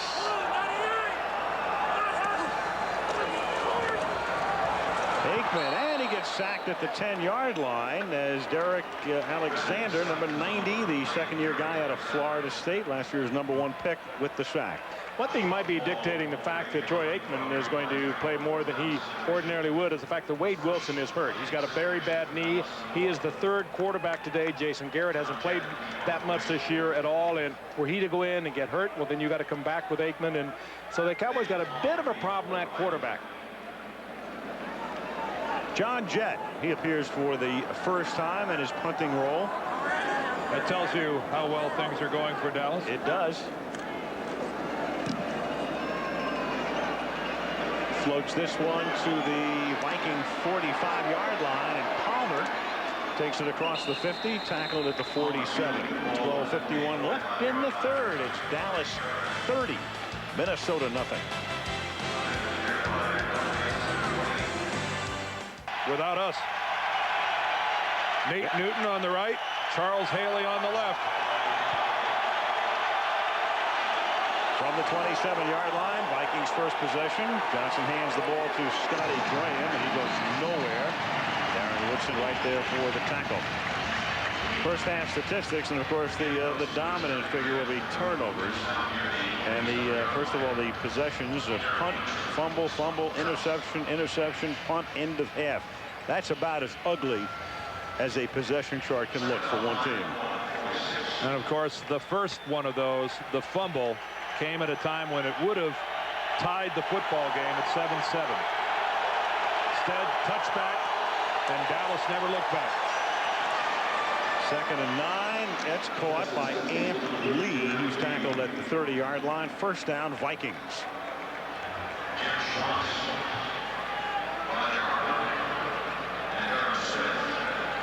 Amp Lee, a former 2nd-round draft pick of the 49ers, who had a big game against Denny Green and the Vikings as a rookie in '93, and he became available, and in fact he rushed for about 130 yards, and when he became available, Dennis Green sucked him up.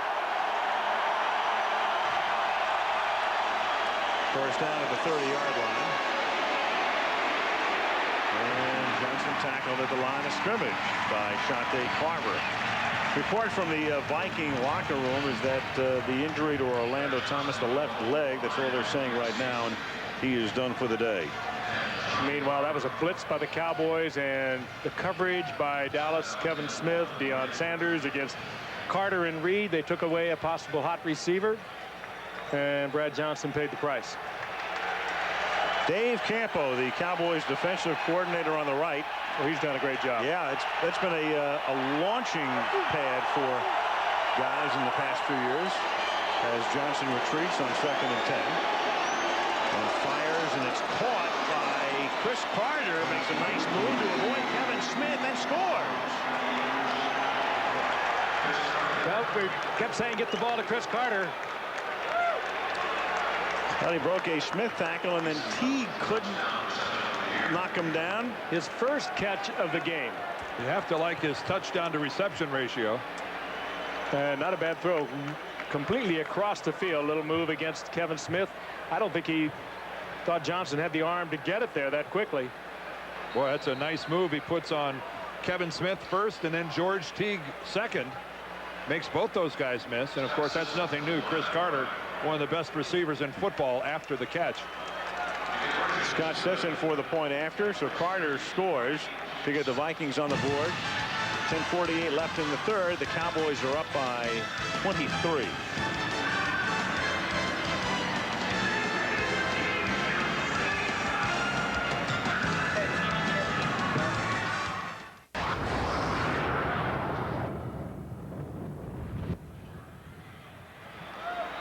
Gary Zahner, the Minnesota special teams coach, looking on. His special teams this year have had a lot of problems. The Vikings near the bottom of the league in almost all of the special teams categories as Berger kicks off. And Herschel Walker downs that one in the end zone. Dallas will start from the 20-yard line.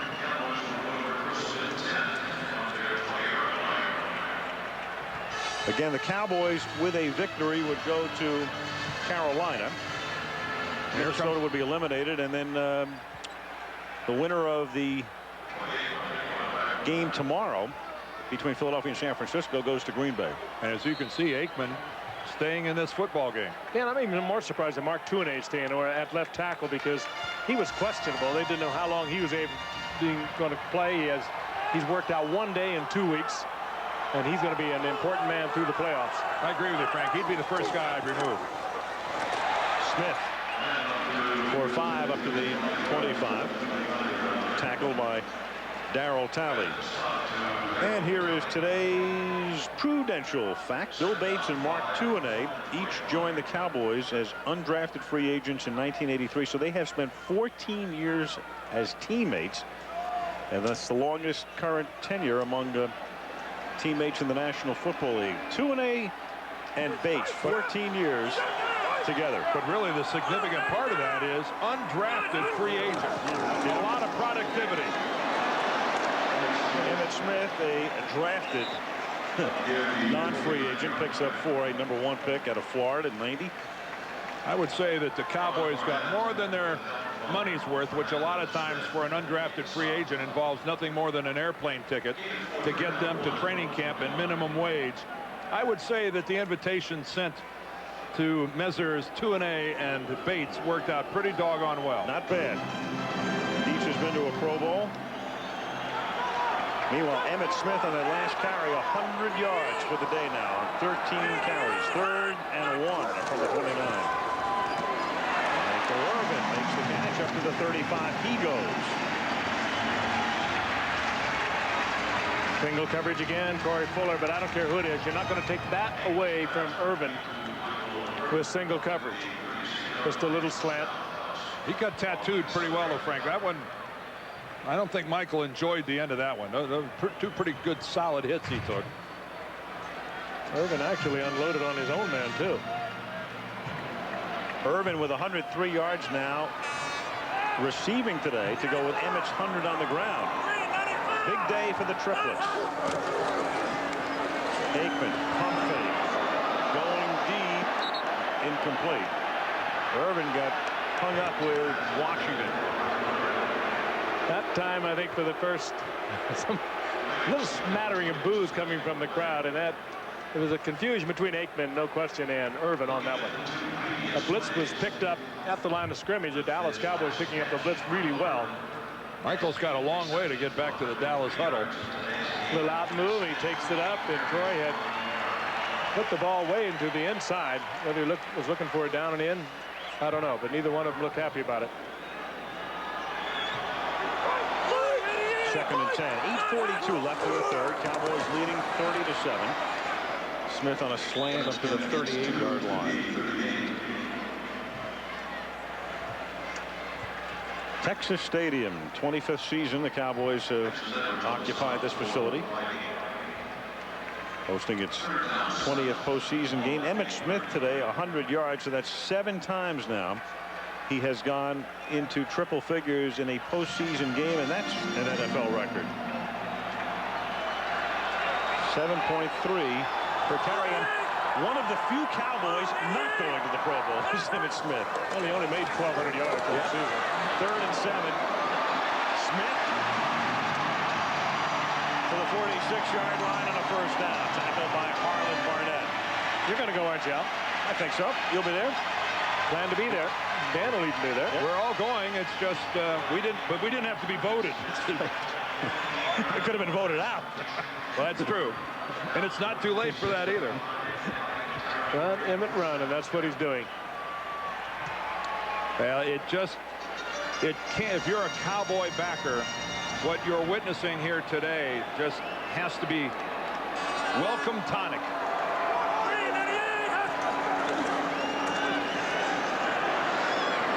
Backside screen, Darryl Johnston into a serenade of Moose. He's losing the ball, but out of bounds, so it's still Dallas's ball, popped out by Jason Fisk. Moose gives his fans a little thrill as he bobbles the ball. That big Ray Donaldson, the center, out in front of Moose. And he threw a couple pretty good blocks to give Darryl a few extra yards. Is that a chorus of mooses or a chorus of meese? I think it's mooses, I believe. And only you would ask. Yes, that's right. I thought that, you know, we started with the Cowboys in Mexico. We saw them in a preseason game in Monterrey, and they are an international favorite. You had the Moose call in Monterrey Stadium, and here he is to another chorus of meese. And a first down for the Moose. Well, I think it goes a long way in illustrating how intelligent the fans are here in Dallas, because Darryl's role is rather unheralded as the lead blocker for Emmitt Smith, and he's come to be such a fan favorite here. Certainly recognized with Pro Bowls, but what an awesome blocker he is. I think he's bigger than any of the linebackers for Minnesota. He carries more weight into it. We talked about Minnesota being small, but their linebackers are really small. The biggest one being in the middle, Jeff Brady, at about 245 pounds. Moose is bigger than that. First down, and it's caught by Bjornsson for a minimal gain. Barnett makes the tackle. I think so much of the Cowboys' fortunes through the rest of the playoffs will ride on this man, Bjornsson, who had a really good first half of the season. He was really developing into a fine tight end, replacing almost irreplaceable Jay Novacek. And then he went down with a couple of real bad ankles, and he has really struggled. Only 5 receptions in the last 7 games, but he appears to be healthy. And there's the man, Jay Novacek, that they just can't seem to get him back. A real bad back, and had surgery a couple times, and he's in bad shape. 2nd and 7, Sherman Williams. Emmett's backup takes it to the 25. First down. You know, we looked at Novacek a minute ago. Barry Switzer told us that probably the biggest surprise of the season was he really seriously thought that he was going to get Jay back. When we saw them in the preseason, he said, well, I bet it'll be 4 or 5 games in, but we'll get Jay back. And then you see the Cowboys in the middle of the season. Well, it looks like we'll get him back towards the end. And now they've just given up, but they counted on him. And he was so important to Troy Aikman in the last 4 years at that tight end position. He was the guy that Troy always went to when he was in trouble. Not many things more fickle than a back. Sherman Williams, a gain of a couple to the 22, tackled there by Fisk. I don't mean running back. I'm talking about your back, your spine. It's they just don't come around sometimes, and there's no reason why. It's apparent. And Emmitt back in this ball game. I'm shocked by this. He might have a few postseason incentive clauses in there. Only kidding. He just likes to play. I think he loves to play when he's healthy, and it's been a tough year for Emmitt Smith. And I think he's healthy now. Had his bye week last week. I'm glad he loves to play, but if I'm Barry Switzer, I put him on the bench. Aikman guns it, and it's caught at the 15-yard line by Bjornsson. Well, another reason, when you think about it, even though if you've watched this whole game, you don't get any sort of a feeling that Minnesota could possibly get back in the game. But when you're a head coach and it's 23 points, you know, you've seen stranger things happen. Oh, yeah. But Emmitt Smith can always come back. Yep. If Minnesota scores again and makes it 30-14, you could bring him back. Well, it's a tough call. It's a tough call. It has happened, but that would really be strange if it happened here. Yes, it would. 3rd down and 1 from the 14-yard line. Troy himself has the first down.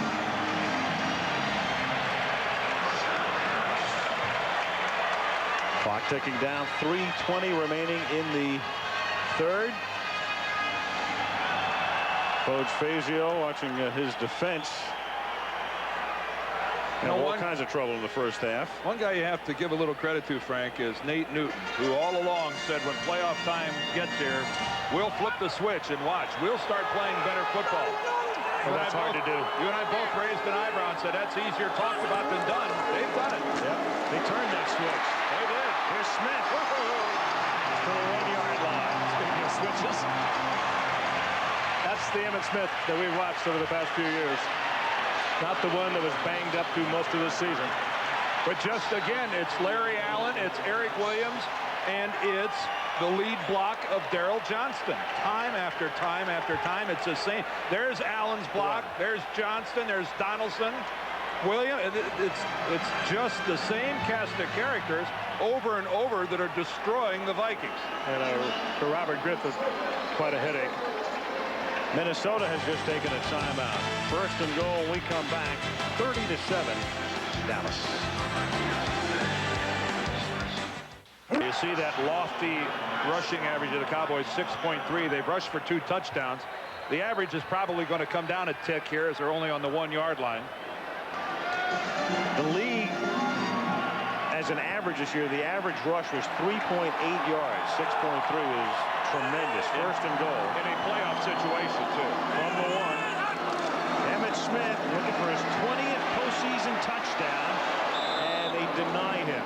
At least for the moment, tackled by Fisk. Earlier today, Thurman Thomas in Buffalo's stunning loss to the Jaguars scored twice. So Thurman has scored 20 postseason touchdowns, and Emmitt trying to equal that mark. One of Thurman's was a rushing touchdown. One was a receiving touchdown. Again, Emmitt got caught going parallel to the goal line and turned away. An impressive drive for the Cowboys. This is what, 16 plays? 16th play, almost 9 minutes. Will they give it to Smith? They do. Will they get touchdown number 20? He loses the football. He loses the football. They're going to say he was beyond the goal line when he lost it. They are? Well, one official had raised his arms, touchdown. Yeah, and the other guys are looking at what's going on, so now they have a conference, and Jerry Austin will tell us it is. Ball goes to Plain in the possession of the runner, and that's a touchdown. Touchdown, not an artistic touchdown, but he ties the record. No one will ever question it. Well, I guess that's why he was sticking around. I'm sure they asked him at halftime if he wanted to come back. I'm sure he said yes. Let's check out the football and the plane. I don't even. The ball was long gone when he hit the plane. That ball. So. But he just got it again. Emmitt looks like an unorthodox position in the end zone. Yes. It would appear to thus casual observers here in the booth that ball was fumbled well short of the goal. Well, it was just the wrong ruling. Even if we weren't casual, it would appear that way. But he does get it back. 37-7. They can do no wrong.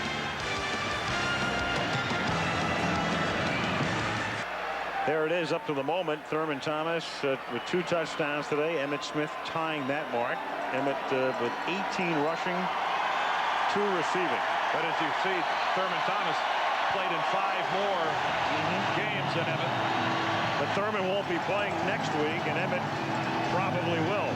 Kickoff taken by David Palmer at the 3-yard line. And the former Alabama star brings him back out to the 23.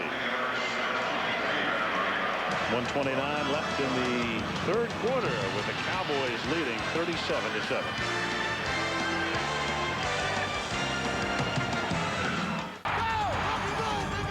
They are going to the Super Bowl. You better believe it, baby. Yes! Big day coming up on ABC. New Year's Day, Wednesday. The Tournament of Roses Parade kicks it off at 11 Eastern time. Then we take it to the Comp USA Citrus Bowl from Orlando, Tennessee against Northwestern.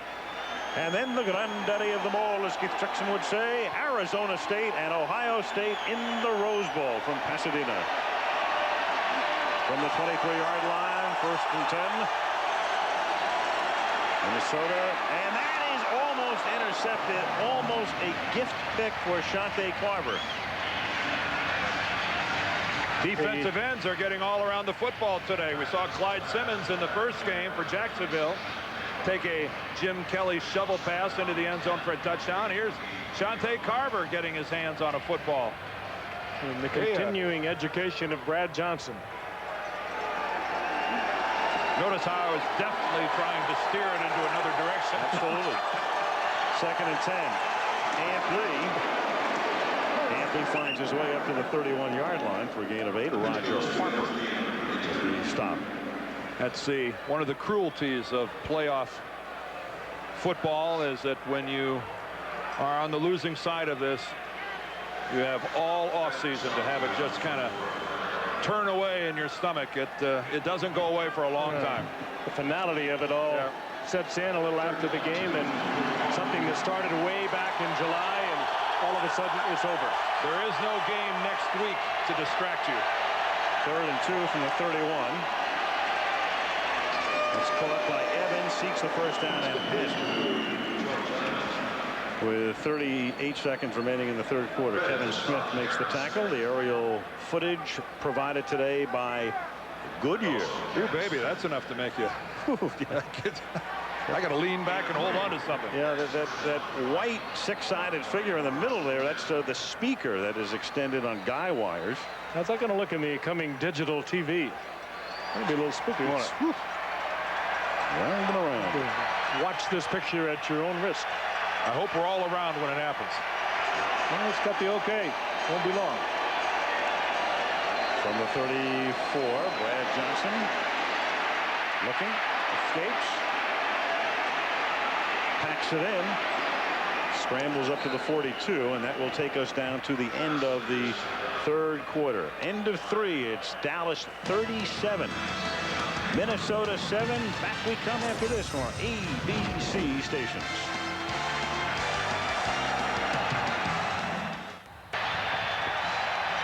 We start the 4th quarter. Al Michaels with Frank Gifford, Dan Deerdorf, and Lynn Swan. The Dallas Cowboys up by 30. 37-7. It is 2nd down and 2 for the Minnesota Vikings from their own 42-yard line. Johnson throws, and that is dropped by Chris Kreider. It'll be 3rd down and 2. I believe they're doing the wave here. I haven't seen that in a year. Normally a pretty laid-back group here in Dallas. I think 'tis the season. I think they're so far ahead that they're just trying to stay awake. I wonder where it stops. It just keeps going round and round. Where does it stop? It's kind of like the universe, you know. Where does it end? I don't know with the Cowboys. It's certainly not ending here today.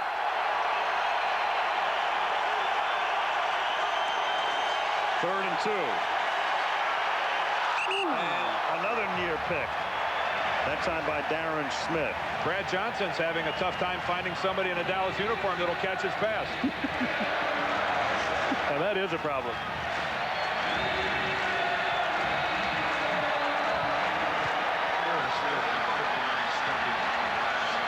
Could say they're very open, though. 4th and 2, and the Vikings are lining up to go for it. Figuring they're down by 30. Cowboys had the wrong personnel on the field. They had the return team, so they had to call timeout. Right. If nothing else, they forced Dallas to use a timeout. 7 ticks into the 4th. All Cowboys.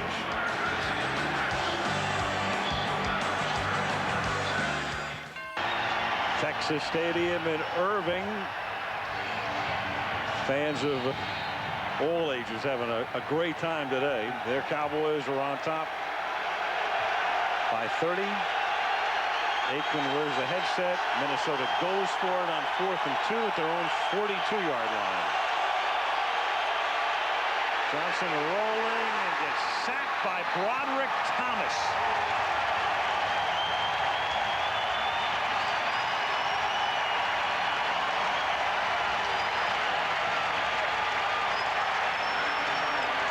Brad might give $1 million to get out of there.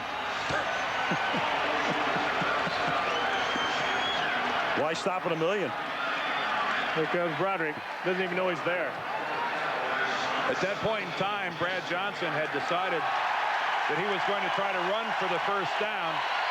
He still had about 4 or 5 yards to go. It didn't look the way Dallas was deployed that he had any chance of running for the first down. Just nobody open. Jason Garrett comes in, the old Princeton guy from the 39-yard line. The number 2 quarterback. Aikman is done for the day. And the ball is given to Sherman Williams, the triplets, the big 3, the Dallas Troika. The guys who all had kind of ordinary regular seasons and suspension-plagued regular seasons have had a big day today, all 3 of them. Emmett, 116 yards. Troy, 178 yards through the air. And Michael, 8 receptions and in triple figures. Big day.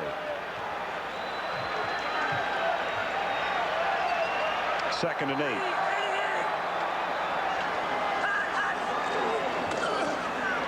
Sherman Williams. These holes. Doesn't matter if it's the first team or the second team in there. That was Nate Newton, but they've got Kennard and Hegeman in there and the second unit. You hate to be into a situation of you're almost belittling the Vikings to talk about it, but just look at the size of this hole. Just watch this. Well, the offensive line is not second. They maintain on that right side, at least Eric Williams and Larry Allen. Hegeman has come in.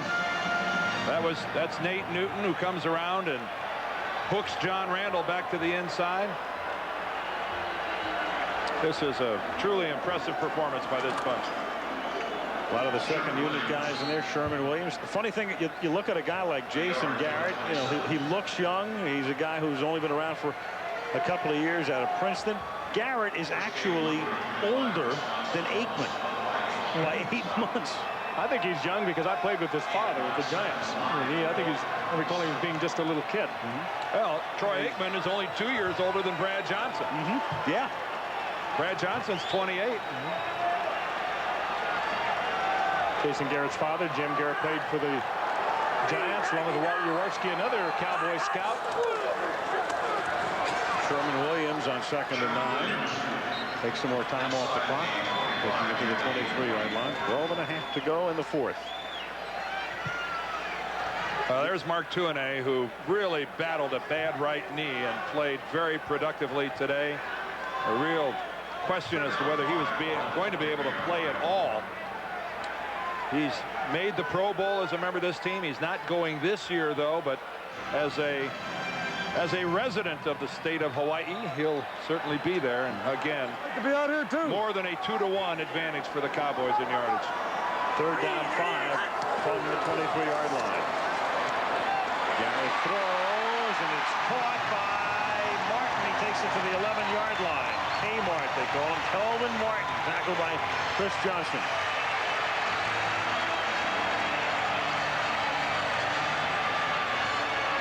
Wade Wilson, who is normally the number 2 quarterback, but because of a knee injury, number 3 today, listening in. Martin with a little move to the outside and a smart break back to the inside. Jason Garrett has come off the bench in a couple of key games a couple of years ago for the Cowboys when he was the second quarterback. So he's won games for the Cowboys.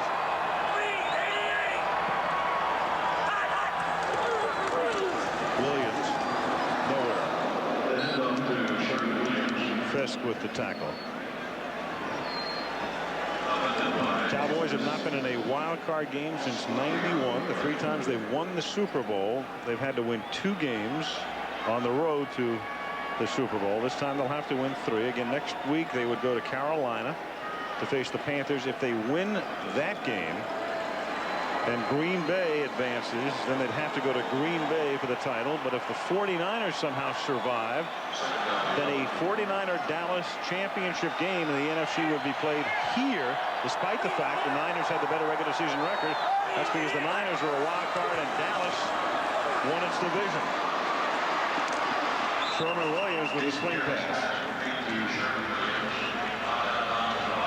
And out of the 48 teams have competed in the Super Bowl, how many have come out of the wild card ranks? Only one team, and that was the Buffalo Bills following the '92 season, and all it took was for them to erase a 32-point deficit against Houston to begin their advance. And that advance ended when they were blown out by Dallas in the Super Bowl. Well, the Cowboys are separate and apart from all of those stats, though, because this was a team that had so much trouble at the beginning of the year, and it's a healthy football team now, and a good one. When you look at this playoff picture, with both Dallas and San Francisco having to play on the opening weekend, I don't know how it could be any more interesting in the NFC. I just don't know how it could be any more interesting, and that is, it's hard to imagine you could have a bigger time of possession than that. But I think the stories of Green Bay being at home at Lambeau, Dallas and San Francisco being at home to start, but then having to go on the road. Right. Carolina being in the play. It's just a fascinating picture in the NFC. 25-yard attempt. And Philadelphia rounds out the field as Ricky Waters goes back to SF tomorrow. 9:29 left in the fourth. 40-7 Dallas.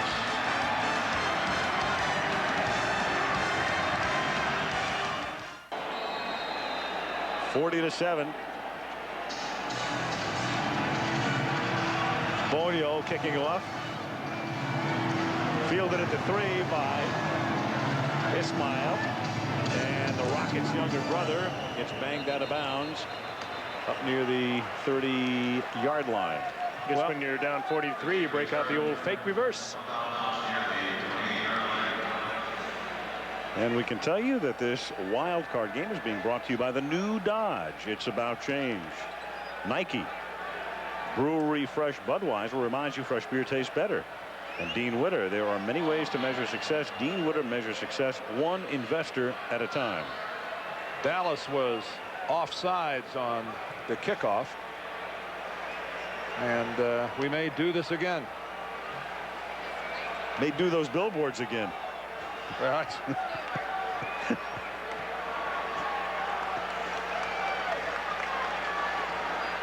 Joe Avezzano a little distressed that one of his guys got a head start. 9 minutes and 19 seconds left in a 40-7 ball game, and it's work on both sides of the field here, trying to keep your guys with some modicum of focus.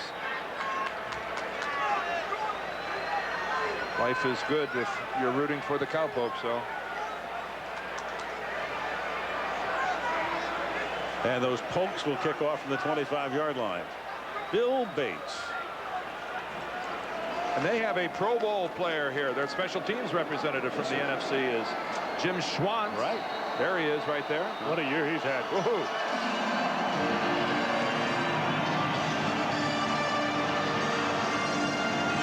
At the 15-yard line, David Palmer brings it back to the 34. Well, the Vikings, Roger Hedrick, they have a very unusual ownership situation. Roger's the president, chief executive officer, serves as, in effect, the chairman of a board. They have 10 primary investors. Nobody owns more than 10% of the team, but he is really the guy in charge. This team has now lost 5 postseason games in a row, and this one will be 6. And it's been a tumultuous year, not only in Dallas, but as we said at the very top, in the Twin Cities as well.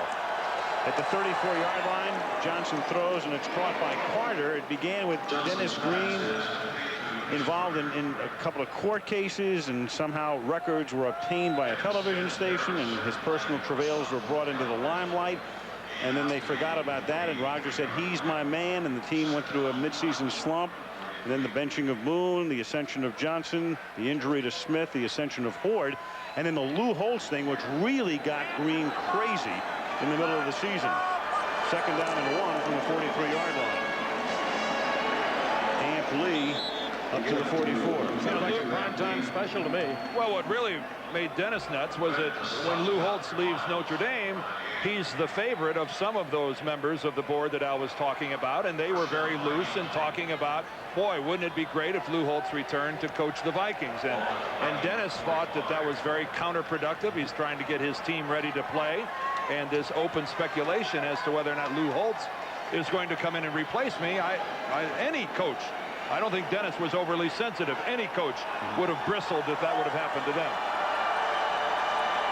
1st and 10 from the 45. Johnson gunning one deep, and that's incomplete, intended for Chris Carter.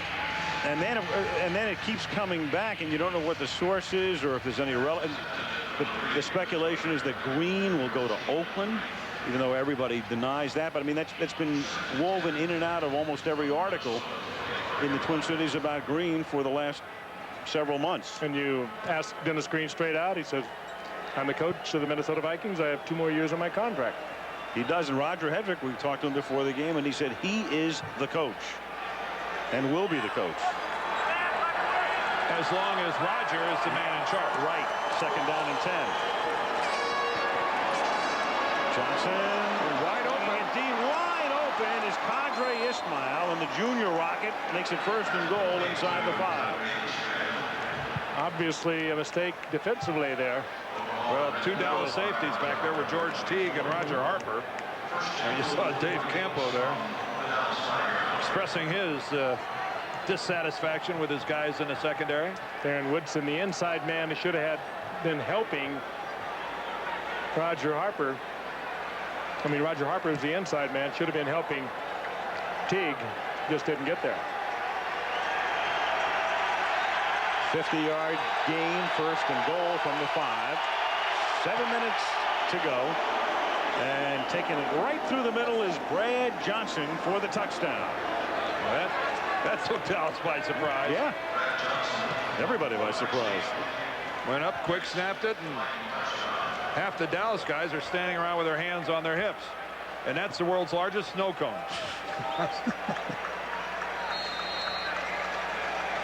And maybe the world's best offensive tackle. Yeah. No middle linebacker in the Dallas defense. Brad Johnson took advantage of that, and they're going to go for the deuce. Going for 2, scores 40-13.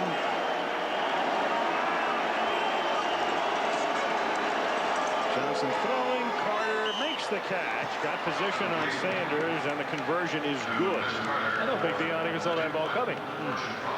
That is back to Brad. We have a flag down. Back judge. Doesn't give you the impression it's going to ruin Deion's day, does it? Pass interference. Number 21 of the defense. That penalty is declined. Extra point is good. Not only did he not see it, he was very busy. Well, now Deion's on his way back. He didn't know he was flagged for interference. Top of your screen. Deion this way. 40-15.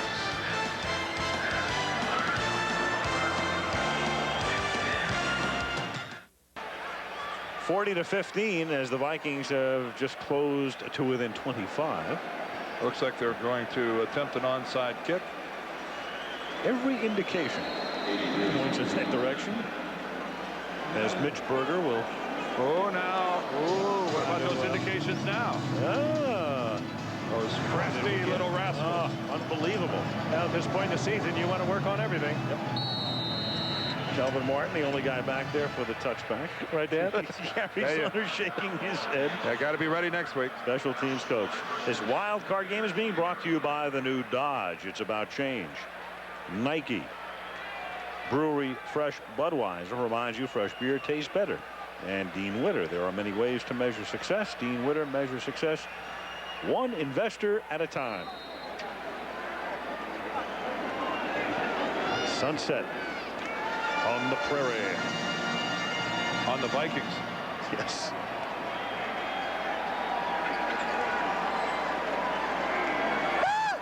First down, Dallas from the 20. Sherman Williams picks up 4 through the middle. Ray Donaldson, 17 years. And correct me if I'm wrong, is this not the first time that he's going to be on the winning side in a playoff game? It is. And in fact, in 16 years, he had only played in one playoff game, and that was a loss by Indianapolis in 1987. You want to know how old this guy is? Don't ask. He used to play for the Baltimore Colts. 2nd and 6. Sherman Williams. And rambles out to the 45-yard line. Billy Davis blocked. Billy Davis just made a crackback on Chris Johnson and knocked him into the next zip code. Whoa. Perfectly legal above the waist. Look to the left side of your screen, upper left-hand side. Watch this right there. There goes the helmet. Johnson never saw Davis coming. That springs Williams, and whoa, what a pop.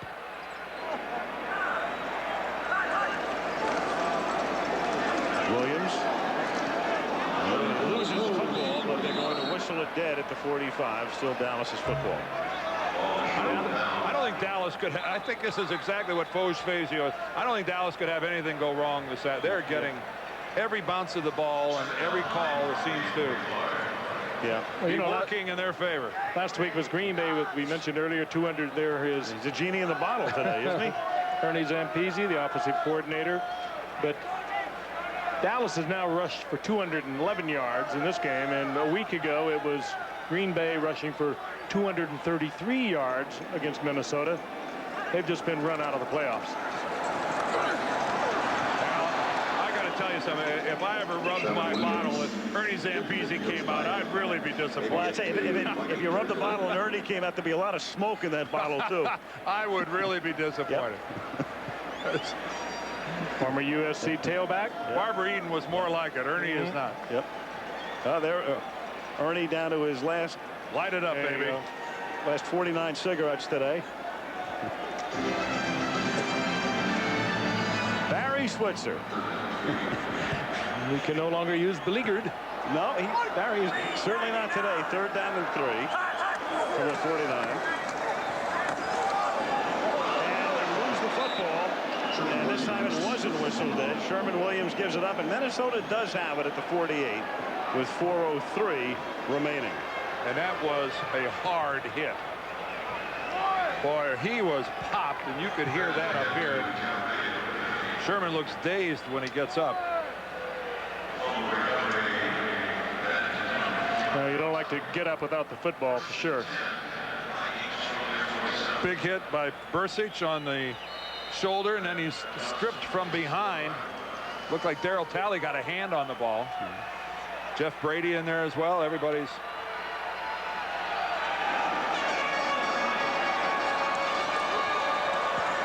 Fake toss by Johnson. Has the open man at the 34-yard line, and that's Condre Ismail for a 1st down.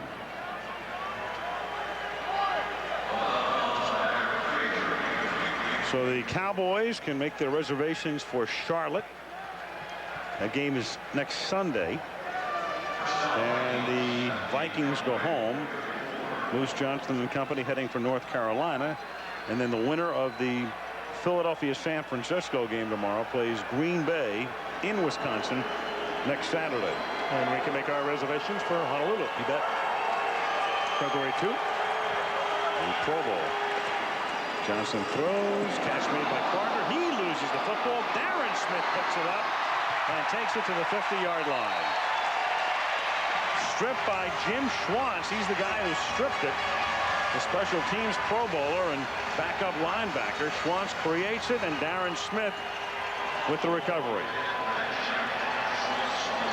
Schwantz is going to the Pro Bowl as a special teams player, and he has had an outstanding year, but he's a fine linebacker. A lot of speed. I don't think he intended to pop it out of there, but he certainly was successful. Carter just didn't have it very tightly. Pulled against his body, and Schwantz nudged it, and out it came. Nudged it. Schwantz, a former Chicago Bear that Berry traded for in 1994. 6 turnovers for Minnesota. Just staggering. From the 50. And they've got Walker playing out of the fullback slot on that set for a gain of 5. Now we watch the Cowboys go after a piece of history to see if they can add to this Super Bowl run, if they can win 4 out of 5. Never been done before. The Steelers won 4 Super Bowls in a span of 6 years back in the late 70s. There is 3 out of 4 years they won those Super Bowls, and now they'd like to do 4 out of 5. Herschel again. Inside the 30, still on his feet, tackled at the 22-yard line. Herschel extracting a major revenge from the team that turned him loose a few years ago. He was traded by Dallas, of course, in '89 for just about every draft pick Minnesota had for several years. Then went to Philadelphia as a free agent. He went to the Giants as a free agent. Came back this year looking for a ring. He might well get one. Big man still has some good moves. Again, he's never been hurt in this game. Remarkably well-conditioned athlete. He didn't want to go out of bounds. You know, in a way, it would be such sweet justice for Herschel to get a ring, because his trade to Minnesota, as we said before, helped create the Dallas dynasty. That trade in which several players and draft picks, among the draft picks, Emmitt Smith winds up in a Dallas uniform, and then Herschel comes back and maybe reaps a reward. As we take it down to the 2-minute warning. 2 minutes to go. The Cowboys on top, 40-15.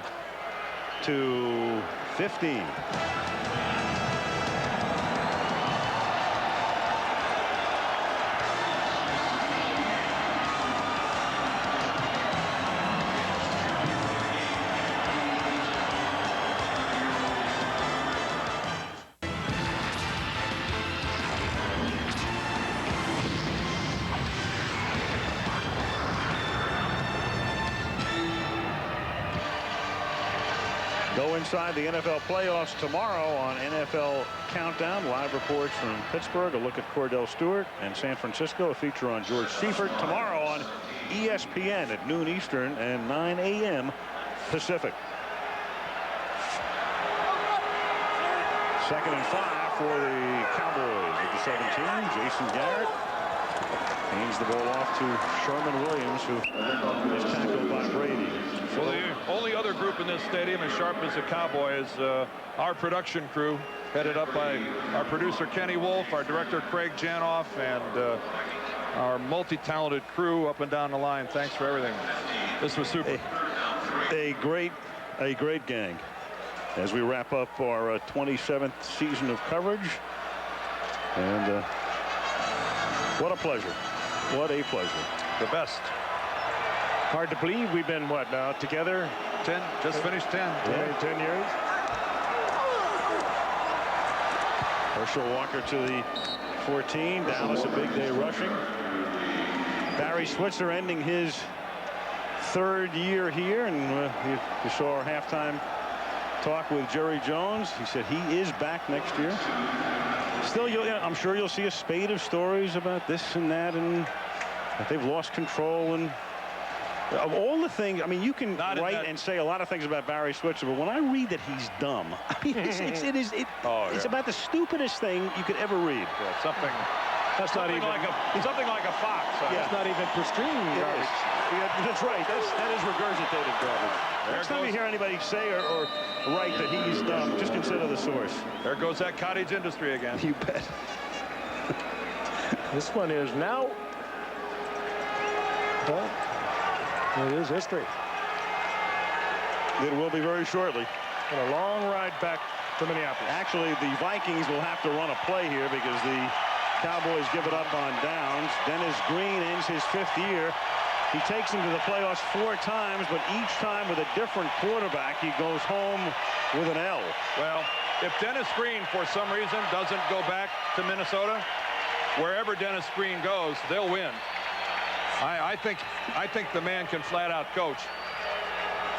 He's proven it no matter where he's been, and very inspirational coach too. He can fire a football team up, and that is so necessary in this era we're playing in now, free agency. Johnson throws. That's caught by Ismail.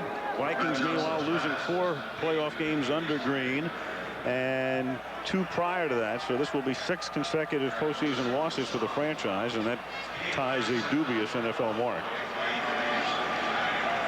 Big star today. Well, I guess you go back to the first half. George Teague stripping amply of what would have been a tying touchdown for Minnesota. There he is.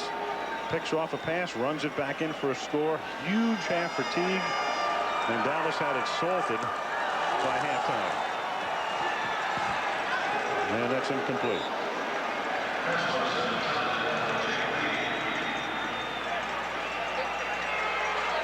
Long day for Brad Johnson. Let's sign that new contract. There's a guy who's earned a good sweat. Eric Williams, who's still not quite what he was before the surgery, but not quite what he was before his surgery of a couple of years ago. Still makes him one of the top 2 or 3 tackles in the game of football. 3rd down. Johnson, that's incomplete. Broken up by Roger Harper, intended for Ismail. Crowd getting into it as fourth down comes up. The crowd that remains.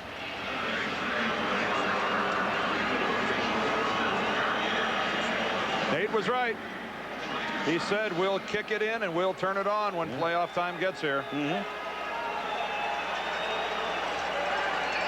Easier said than done, but they've done it.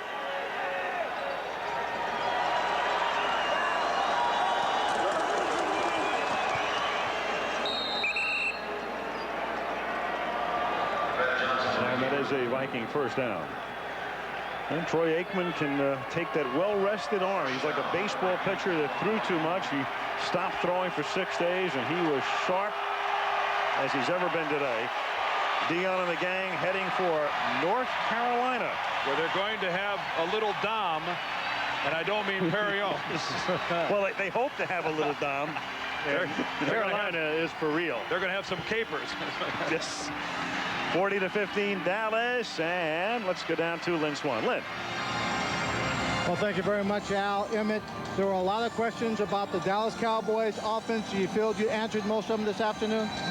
Well, I think we came out today and played a pretty good game. I really do. I think we executed offensively good enough to score enough points and win the game, but I still think there's a lot of more things we need to work on. There were a lot of times during the season you haven't been your healthiest.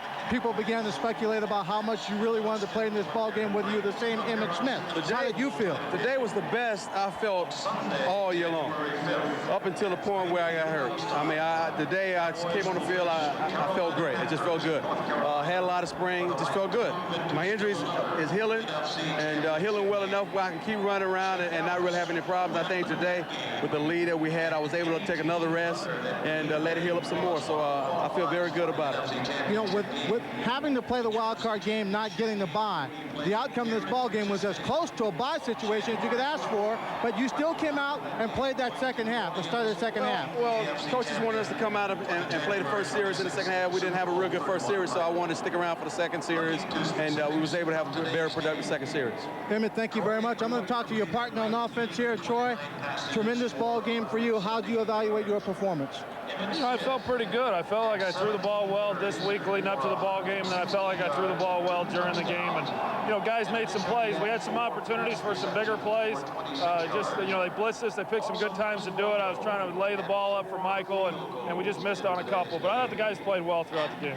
One of the things I noticed, Michael seemed to get an awful lot of man-to-man coverage. You think you'll see that kind of coverage on Michael Irving throughout the playoffs? Well, no, I don't think we'll see that throughout the playoffs. We played Minnesota early last year. They showed that they would single up on Michael. We felt coming into this ball game with the way we're able to run the ball when we're running the ball, plus with what happened to them against Green Bay last week, the way they ran the ball, we felt that they would be coming in today committed to stopping the run. We'd get the single coverage, and we did. People made a big deal about the fact that going into last week's ball game, you didn't throw the ball that much. You rested your arm. Barry Switzer was saying how wonderful you threw the ball in practice. How did you feel coming out here? Was that the big difference in the zip on the ball, do you think? Well, you know, I don't know. I don't know, but I know that I threw very few balls last week, tried to give my arm a rest. Came back on Monday, and it felt pretty good throwing the ball, the best it had felt in a long time, and it continued throughout the week. And so I think it probably helped some. I don't think that had everything to do with it. Well, last question for you. You love to give credit to that offensive line. Nate Newton kept telling people, when you get to the playoffs, we're going to turn the switch, we're going to turn it up. Looks like you were able to do that. Well, they did. They certainly did, and we hope that we can continue to do it throughout the playoffs. We know we've got a tough opponent this next week in Carolina, and an outstanding defensive football team, and for us to continue to win, our big guys up front have got to do the job, just like they did today. Excellent performance for the Cowboys, Troy. Thank you very much. Al? All right, thank you, Lynn. The final score is 40-15 as the Cowboys knock off the Vikings. I want to wish you a very happy New Year, and a reminder that New Year's Day our coverage starts at 11 a.m. Eastern Time. Tournament of Roses Parade, then the Florida Citrus Bowl and the Rose Bowl, all coming your way on ABC. Al Michaels, Frank Gifford, Dan Deerdorf, and Lynn Swan saying so long from Irving, Texas. We'll go to a commercial, and then following the spot, back to New York for Chris Berman and Boomer Esiason.